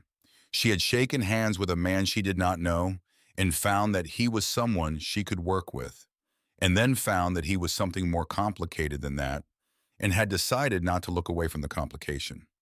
She had been a nurse for 31 years. She had been a wife for 38. She had been a widow for 8. She was 74 years old, and her knees ached, and the roof needed work, and the creek was healing slowly, and Tommy was coming home, and a man named Vance Briggs was coming for supper on Thursday. She went to bed. She lay on her side in the dark and listened to the farm settle around her, and the creek run along the south edge of the property, and the distant sound of the county road quiet in the February night. No motorcycle on the perimeter tonight. She thought about that for a moment. Then she understood. The motorcycle had been on the perimeter because there had been something to protect against, and now there wasn't. Now the farm was what it had been before, a place with a gravel road and a red barn and a creek and a fence post that stood perfectly straight because the man who reset it the last time had known how to do things that lasted. She was safe. She knew what that meant now in a way she had not fully known before. Not the absence of threat, because the absence of threat was temporary and could not be controlled, but the presence of people who would come down a gravel road in 43 motorcycles on a gray October afternoon because something wrong was happening to someone who had not asked for their help and who needed it. That was what safe meant. She closed her eyes. Outside the farm was quiet. Dorothy Callahan slept. The trial of Harlan Decker began on the 12th of September and lasted 11 days. Dorothy attended every session. She sat in the same seat in the third row each morning with Tommy beside her and her coat folded on her lap and her small notebook in her purse. Not because she was taking notes for the legal record, but because she had kept records of everything connected to this case and intended to keep records of its conclusion. The federal courthouse in Lexington was a different room than the county courthouse in Harlan. It was larger and more formal, and the people in it came from a wider geography. Journalists from Louisville and Lexington, and once from Cincinnati, a researcher from an environmental advocacy organization who had been tracking Decker's company history across 3 states, representatives from the families of the properties in West Virginia where the original lawsuit had been settled. There were also people from Harlan County in the gallery every day, sometimes the same faces and sometimes different ones, because the county was paying attention in the way that a county pays attention when something that happened to its own is being resolved in a public room. Decker's lawyers were good. They were the kind of lawyers that money buys in federal cases, thorough and relentless, and skilled at the particular art of making facts look ambiguous from multiple angles simultaneously. They challenged the chain of custody on the water samples. They challenged the reliability of Riggs as a witness. They challenged the scope of the contamination data and the methodology of the environmental science team. The federal attorneys had anticipated every challenge. The water sample evidence was particularly strong because of something the defense could not easily undermine, which was the provenance of the samples themselves. 3 jars dated in November, stored in a domestic refrigerator on a working farm, collected by a retired nurse who had no scientific training, but who had the specific disciplined habit of dating and labeling things she thought might matter. The defense could challenge the analysis. They could not easily challenge the documentation because the documentation was not a laboratory product. It was a human practice, the practice of a woman who had spent 31 years learning that what you wrote down and when you wrote it down was the difference between a fact and a claim. Dorothy was called to testify on the sixth day. She walked to the stand and was sworn in and answered every question the federal attorney asked her with the precision and directness she brought to everything. She described the farm, the creek, the water quality she had observed across 35 years of walking that property. She described the first jar, the July sample, and what had led her to take it. She described the second and third samples and the dates and what she had observed between them. She was on the stand for 2 hours.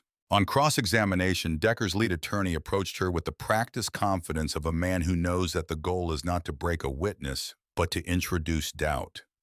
He asked her about her scientific credentials. She said she had none. She was a retired nurse. He asked whether she had any training in environmental sampling methodology. She said no. He asked whether she understood that her sampling procedure did not conform to any established evidentiary protocol for environmental testing. She said she understood that perfectly well. She had not taken the samples as evidence. She had taken them because something seemed off, and she had learned over 31 years that when something seemed off, you wrote it down. He asked whether she could be certain the samples had not been contaminated during storage.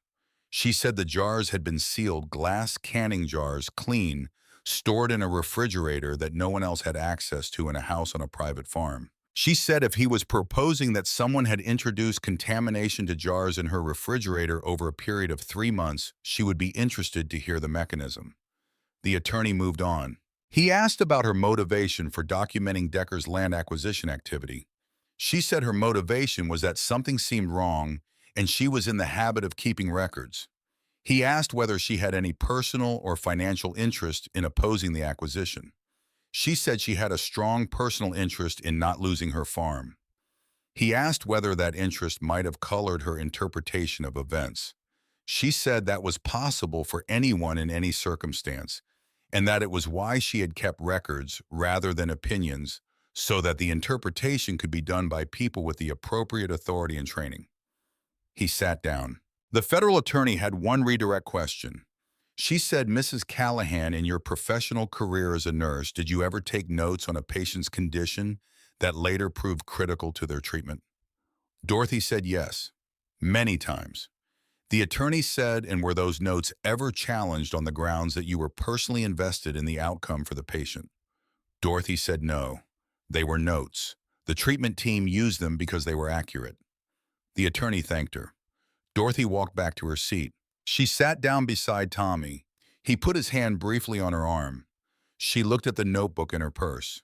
She thought about all the other notes, the 31 years of patient records, the shift after shift of vitals and medications and observations, all the small, precise acts of writing things down that had accumulated into the discipline that had in the end produced 3 dated jars in a refrigerator and the documentation that went with them.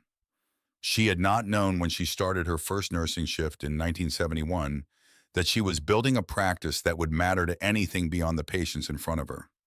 She had not known that the habit of a lifetime would become eventually the thing that saved her farm and gave 4 families along a poison watershed the evidence they needed to fight back. You did not know, usually, which of the things you did carefully would be the thing that mattered. That was why you did all of them carefully.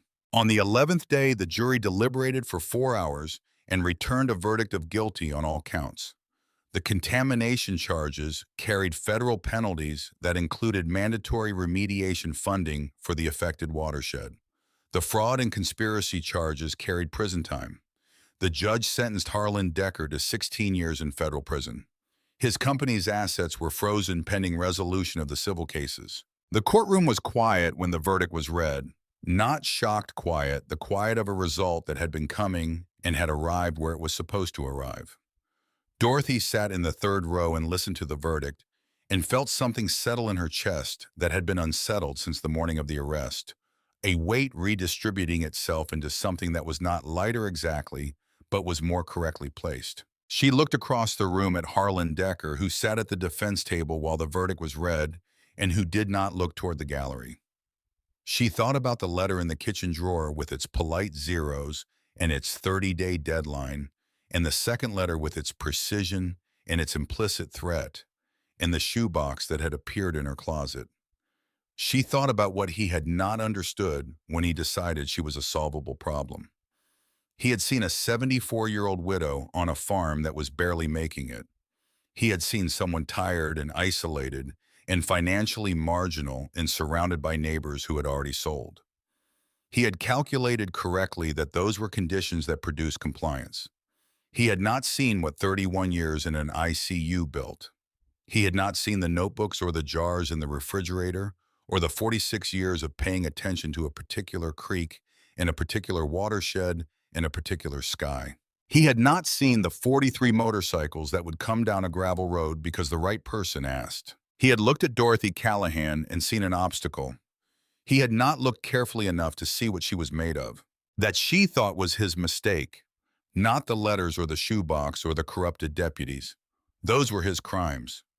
But the mistake that made them inevitable was looking at someone carefully enough to see their vulnerability and not carefully enough to see their strength. She had made the same mistake herself once with Vance Briggs. She had seen the leather and the road name and the history that the county attributed to the Iron Cross, and she had filed it in the category of known things and not looked further. She was glad she had looked further.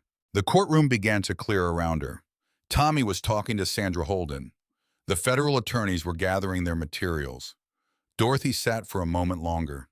Then she picked up her purse, tucked her notebook inside it, put on her coat, and stood up. She walked out of the courtroom and into the September morning.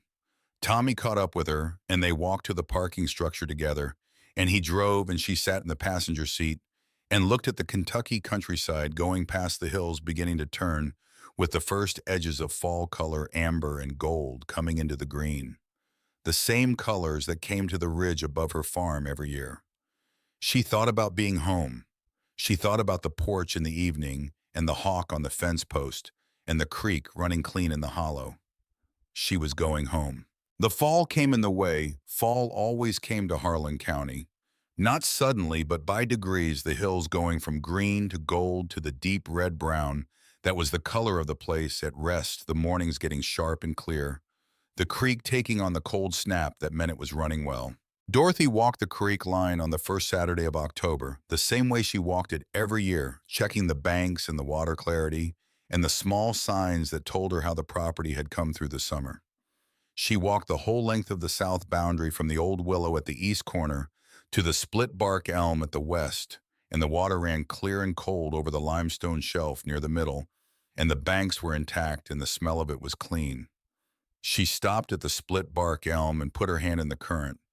The cold of it went straight to her bones the way it had every October for 46 years. The remediation work on the upstream properties was ongoing. The EPA had contracted a specialist firm, and the work was expected to be complete before spring. The Henderson and Palmer families had received interim payments from the Civil Settlement Fund that Decker's frozen assets were funding. They were not whole and would not be whole for some time, if ever, in the way that matters most, which is the way of standing on the land your family has stood on and knowing it is yours. But they were not alone, and they had resources, and the path forward was visible. Dorothy knew this because she kept track of it. She called Sandra Holden every 2 weeks for an update, and she wrote the updates in the notebook, and she felt each time the specific satisfaction of a problem that is being addressed by the right people with the right tools. Tommy had moved into the second bedroom in September with the new curtain rod and a box of books, and the particular sheepish gratitude of a grown man who has been welcomed home without being made to ask for it twice. He was 3 weeks into the new job in Harlan and liked it and was good at it, and came home most evenings for supper, which meant the kitchen was occupied the way kitchens are supposed to be occupied, with two people moving around each other in the comfortable inefficiency of people who know each other's patterns. Dorothy found that she had missed this without knowing she had missed it. On Thursday evenings, Vance came for supper. This had become, over the months since the trial, a settled fact rather than an arrangement, the kind of thing that simply exists because the people involved have decided that its existence is correct. He and Tommy had developed an ease with each other, talking about the farm and county things, and sometimes about the Iron Cross, and Tommy asked questions that were the questions of someone who had been paying attention and was revising earlier assumptions, and Vance answered them directly and without performance. On the third Thursday of October, a woman named Hazel joined them for supper for the first time. She was the environmental science professor from the university in Lexington who had tested Dorothy's water samples and who had come down to Harlan County to do a follow-up assessment of the creek and had called Dorothy to ask if she could stop by. Dorothy had said yes and told her to stay for supper. Hazel was in her 50s, practical and precise, and with the specific enthusiasm of someone who does work they care about. She said across the supper table that she taught her graduate students about this case every semester now. She said she told them that the most sophisticated environmental monitoring she had encountered in 30 years of fieldwork was a retired nurse with a canning jar and a sense that something was off. Dorothy said she thought that was probably an overstatement. Hazel said it was absolutely not. Tommy said he was pretty sure it was accurate. Vance said nothing, but he looked at Dorothy with the gray eyes and she looked back at him, and she thought that if Earl could have seen this table this particular evening, he would have laughed and then gone very quiet, in the way he went quiet when something moved him, and he didn't want to make a thing of it. She went back to her supper. The roof got done in May of the following year. Vance brought 3 members of the Iron Cross who had construction experience, and Tommy drove up from his new apartment in Harlan, and they did the work over 2 weekends, and it was done properly and for considerably less than a contractor would have charged. Dorothy paid what she could and made lunch both days and said clearly and directly that she was grateful. Vance said she was welcome in the way he said most things, which was briefly and without performance, and Dorothy appreciated that more than an elaboration would have given her. On the last evening of the second roof weekend, they sat on the porch in the May light. That was the other great light of this porch, softer than November, full of the smell of the garden and the creek, and the particular green that came to the hills in May, and which Dorothy thought was the best evidence available that the world intended to continue. Tommy was inside on a call. It was just Dorothy and Vance on the porch. He was in Earl's chair. She was in her own. She said, "I want to thank you for what you did in that courtroom, for standing at the back." He said, "You asked me to." She said, "You didn't have to say yes." He said, "You knew I would." She said, "Yes, I knew." He looked at the ridge. He said, "You're Earl. He was a good man." She said, "He was the best man I knew." He said, "I believe that." She said, "So were you. Under different circumstances in a different time, you might have been friends." Vance was quiet for a moment. Then he said, "Maybe." She said, "I think you would have been." He said, "I think so too."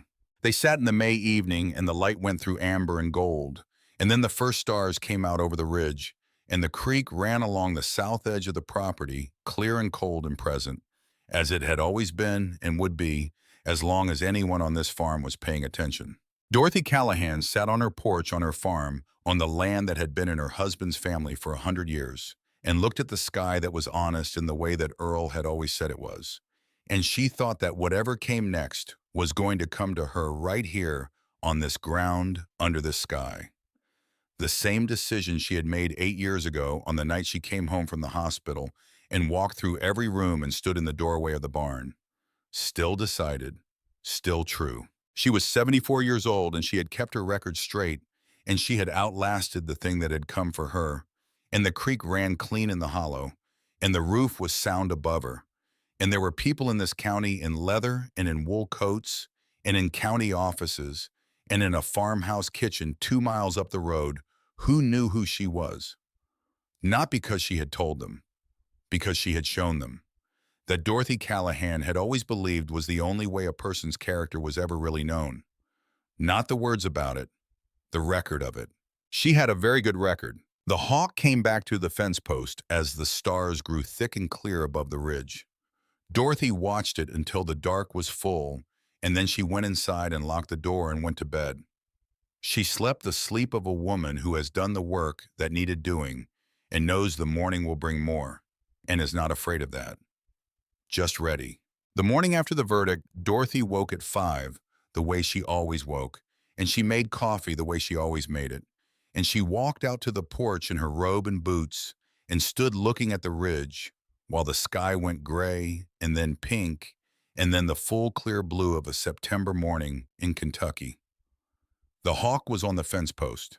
She had come to think of it as Earl's hawk, which was not a thing she would have said out loud to anyone, but which she thought privately with no embarrassment, because 46 years of living with a man on a piece of land leaves you with a particular understanding of what the land keeps and what it gives back. The creek was running well.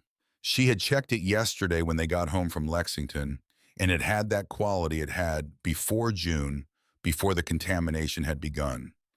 The particular sound of water moving cleanly over limestone, without the slight metallic whisper that she had first noticed in July, and that had led her to the canning jars and the notebook entries and the lab report and the federal case and the verdict.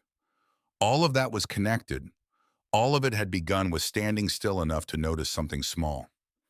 She thought about that often now, not with any pride in it, but with the recognition that it was a teachable thing or should be.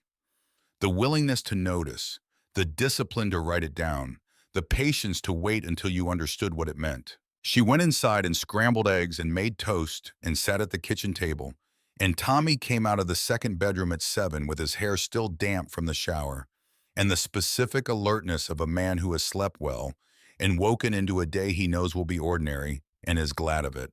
They ate breakfast without much talk. The quiet between them was the easy kind, the kind that had taken 46 years of Dorothy's own experience to learn to recognize and value the silence of people who have been through something together and have come out the other side and do not need to perform any version of it for each other. After breakfast, Tommy drove to work, and Dorothy washed the dishes and dried them and put them away, and then she sat at the kitchen table for a while with her coffee and her newest notebook. The fourth one now, which she had started after the federal trial began. She wrote the date. She wrote verdict, guilty all counts. She wrote the sentence. She wrote Decker Energy assets frozen. She wrote remediation funding confirmed. She wrote creek running clean October, same as before June. Then she capped her pen and looked at what she had written and thought that this was the right place to end this particular notebook, which meant the right place to begin the next one. She went to the supply drawer and took out a fresh spiral notebook, the same kind she had bought in bulk every September since 1971, and she opened it to the first page. She wrote the date at the top. She wrote the word continuation, which was not a word she had ever written at the top of a page before, but which felt accurate.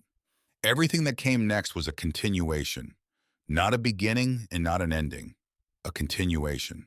She put the pen down and looked out the kitchen window at the garden, which still needed the last of the fall work, the turning of the beds and the mulching and the cutting back of the things that were done for the year.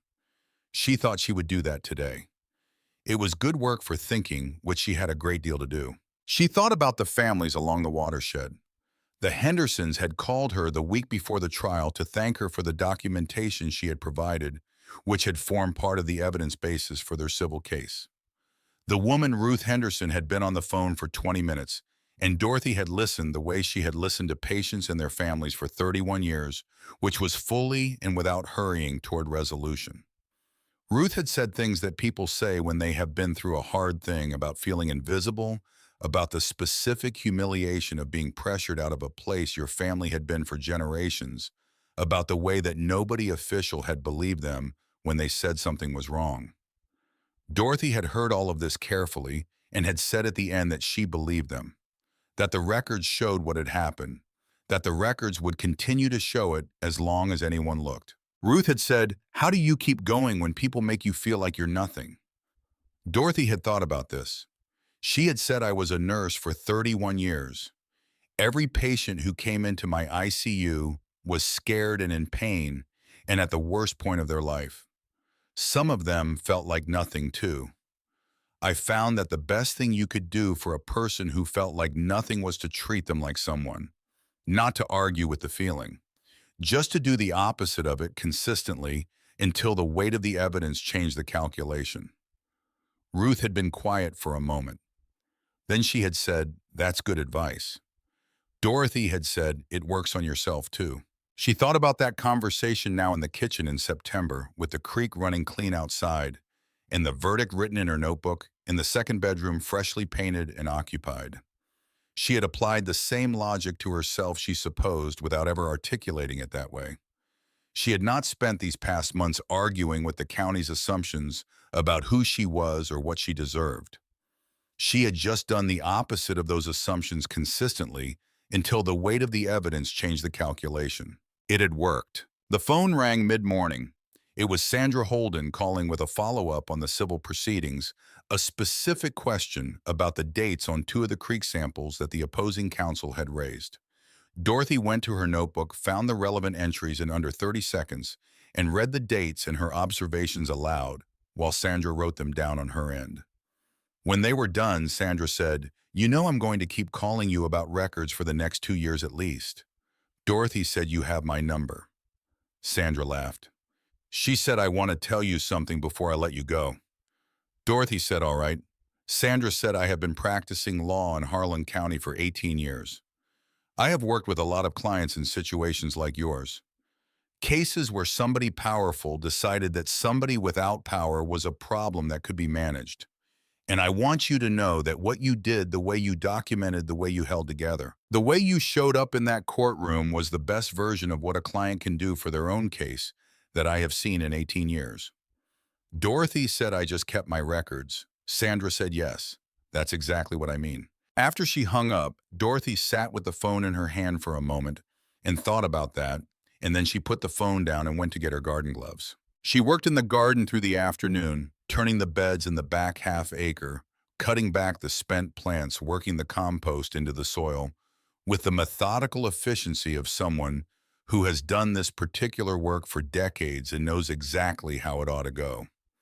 The work was quiet and physical and good, the kind that empties your head just enough that the things filling it can settle into their right places. She thought about Vance Briggs. She thought about Thursday's supper. She thought about the photograph in the inside pocket of his jacket, Earl's photograph from 1997, which was there now the same way it had been in Earl's jacket carried close. She thought about what it meant that a man had spent 26 years carrying a debt towards someone he couldn't find and had found not the person he was looking for, but the person that person had left behind, and had decided that this was the right place to put down what he had been carrying. She thought about what it meant that she had let him. She was not given to elaborate internal narratives about her own emotional life. She had been a night shift nurse for 31 years, and she had been Earl's wife for 38, and she had been a widow for 8, and she was at 74, someone who had learned to take the shape of things as they came rather than forcing them into the shape she expected. She had not expected Vance Briggs. She had not expected the Iron Cross. She had not expected any of this, including the way that all of it had wound back to a collapsed mine in 1998, and a man who went in twice and carried someone out and never said a word about it. The world made these connections. Not tidily, not quickly, not in ways that looked like justice, until you had the distance to see the whole picture. But it made them. She believed that. She straightened up from the last bed and looked at the work she had done. The turned soil dark and ready and smelling of the good mineral richness that the garden had been building for 46 years. And she felt the particular satisfaction of a task completed correctly, a thing done that would pay forward into next spring without her needing to do anything more about it now. The hawk was on the fence post again. She had seen it out there 3 times today. She pulled off her gloves and walked to the post and stood beside it. The way she stood beside it every evening, her hand on the weathered wood that Earl had set for the last time 2 weeks before he died, and which still stood perfectly straight because he had known how to do things that lasted. She did not say anything out loud. She had stopped doing that a while ago, or rather, she had shifted from talking to listening, which was a distinction she could not fully explain, but which felt accurate. The post was there, and the hawk was there, and the creek was running clean in the hollow, and the sky was the particular blue of a September evening in Harlan County, the blue that came after the heat of summer and before the gray of winter, clear and cool and honest, in the way that Earl had always said the sky was. She stood there for a while. Then she went inside, washed her hands, and started supper. The Thursday supper that week was a quieter one than usual. Tommy had driven to Lexington for a day meeting and gotten back late, and he was tired in the pleasant way of a man who has done useful work and knows it. Vance arrived at 6:30 as he always did with a six-pack of cola because Dorothy did not keep beer in the house, and he had never once said anything about it, which was the kind of small consideration she had noticed early and continued to notice. They ate soup and cornbread at the kitchen table and talked about ordinary things. The progress on the remediation work upstream. The farm on the east end of the county that was being converted to a community garden by three families who had decided after everything to make something together from what remained. Tommy had heard about it from a colleague at work and mentioned it with the particular hopefulness of a man who is starting to believe in the place he has come back to. Vance said he knew one of the families involved and that it was a solid plan and that the Iron Cross had offered a weekend of labor to help with the fencing, which the families had accepted. Dorothy listened to this and thought about what it meant for a community to repair itself. Not all at once and not with any single dramatic gesture, but in the accumulation of smaller ones, fences built, and gardens planted and soup eaten at kitchen tables by people who had decided that the shape of the county could be different from the shape that fear and money had tried to make it. After supper, Tommy excused himself and went to his room, and Dorothy and Vance did the dishes together the way they had started doing them without anyone deciding that this would be the arrangement. It had simply become the arrangement, the same way most of the good things in Dorothy's life had become what they were, through practice and repetition and the gradual confirmation that they were worth continuing. He washed and she dried, which was the reverse of the way she and Earl had done it. Earl washing and Dorothy drying, and she had noticed this difference early and had found somewhat to her own surprise that it was not a thing that pained her. It was simply different, the same way Vance was simply different from Earl, which was a fact that she had stopped needing to qualify. They finished the dishes and stood at the counter for a moment, and Vance said, "I have something for you." He reached into his jacket pocket, not the inside pocket where the photograph lived, but the outer one, and he took out a small folded piece of paper and set it on the counter between them. She looked at it without picking it up. She said, "What is that?" He said, "It's from Cody's sister." His voice was matter-of-fact, which was how he spoke when something was not matter-of-fact at all, but which he handled that way because he had learned that this was cleaner. He said Cody was the man who died in the Section 4 collapse. His sister lives in Bell County. She found out through someone who knew someone that I had located Earl's family. She wanted to pass on something she had been carrying for a long time. Dorothy picked up this folded paper. She opened it. The handwriting was neat and small, the handwriting of an older woman. The note said that her brother Cody had spoken of the miner who worked beside him in the weeks before the accident. He had said this man was the most reliable person he had ever worked with, the kind of man who showed up every day and did his work without complaint and would give you the last of his water if you needed it. Cody had not known his name either. He had just called him the reliable man. She had always wanted the reliable man's family to know that. Dorothy folded the note carefully. She held it for a moment. Then she said, "I would like her address. I want to write to her." Vance said, "I thought you would." He had it written on a separate slip of paper which he took from the same pocket and set beside the note. She picked up both slips and held them together. She thought about Cody, whom she had never known and whose name she had only learned a few weeks ago, and who had died at 24 in Section 4 of the Harlan shaft on a September morning in 1998, while Earl was somewhere in that same darkness trying to get people out. She thought about the particular way that grief connected people across time, the threads it made between strangers who would never meet, but who were nonetheless bound by the same loss. She said, "Thank you, Vance." He said, "You're welcome." He left at 9 o'clock as he always did. She walked him to the door as she always did. He said goodnight and she said goodnight, and she stood on the porch for a moment after the motorcycle started and watched the red tail light move down the gravel road and turn onto Route 11 and disappear. The night was clear and cold, October deepening into itself, and the stars were out in the way they came out over the hollow, thick and unhurried and permanent. She went inside. She sat at the kitchen table with the two slips of paper in her hands and the new notebook open in front of her, the one that said continuation at the top of the first page. She thought about continuations, about what it meant to keep going. Not in the dramatic sense, not in the sense of survival against odds, which was a story other people might tell about what had happened here, but in the ordinary sense, the daily sense. The creek running clean, the garden put to bed for the winter, the roof sound above her, the supper dishes done, the notebook open, the pen in her hand. She opened to a new page. She wrote the date. She wrote Cody's sister's name is Iris. She wrote the address Vance had given her. She wrote, write her a letter this week. Tell her about Earl. She would want to know about Earl. She capped the pen. She sat for a moment in the kitchen that smelled like soup and cornbread, and the particular pine and coffee smell of a house that has been lived in long enough to have its own character. She sat in the chair where she had sat for 46 years at the table where she had eaten 10,000 meals with Earl and with Tommy, and now on Thursdays with Vance. And she felt the weight of the place around her, its 100 years of history, its stubborn persistence, its willingness to keep being itself through everything that had come at it. She had kept being herself, too, through the letters and the arrest and the handcuffs on a gravel road and the notebooks and the federal attorneys in the courtroom and the verdict. She had kept being exactly what she was, which was a 74-year-old retired nurse from Harlan County, Kentucky, who kept her record straight and did not look away from difficult things and had learned over a long and serious life that most problems yielded eventually to patience and documentation and the refusal to pretend that something wrong was right just because someone powerful wanted you to pretend it. She closed the notebook. She stood up from the table.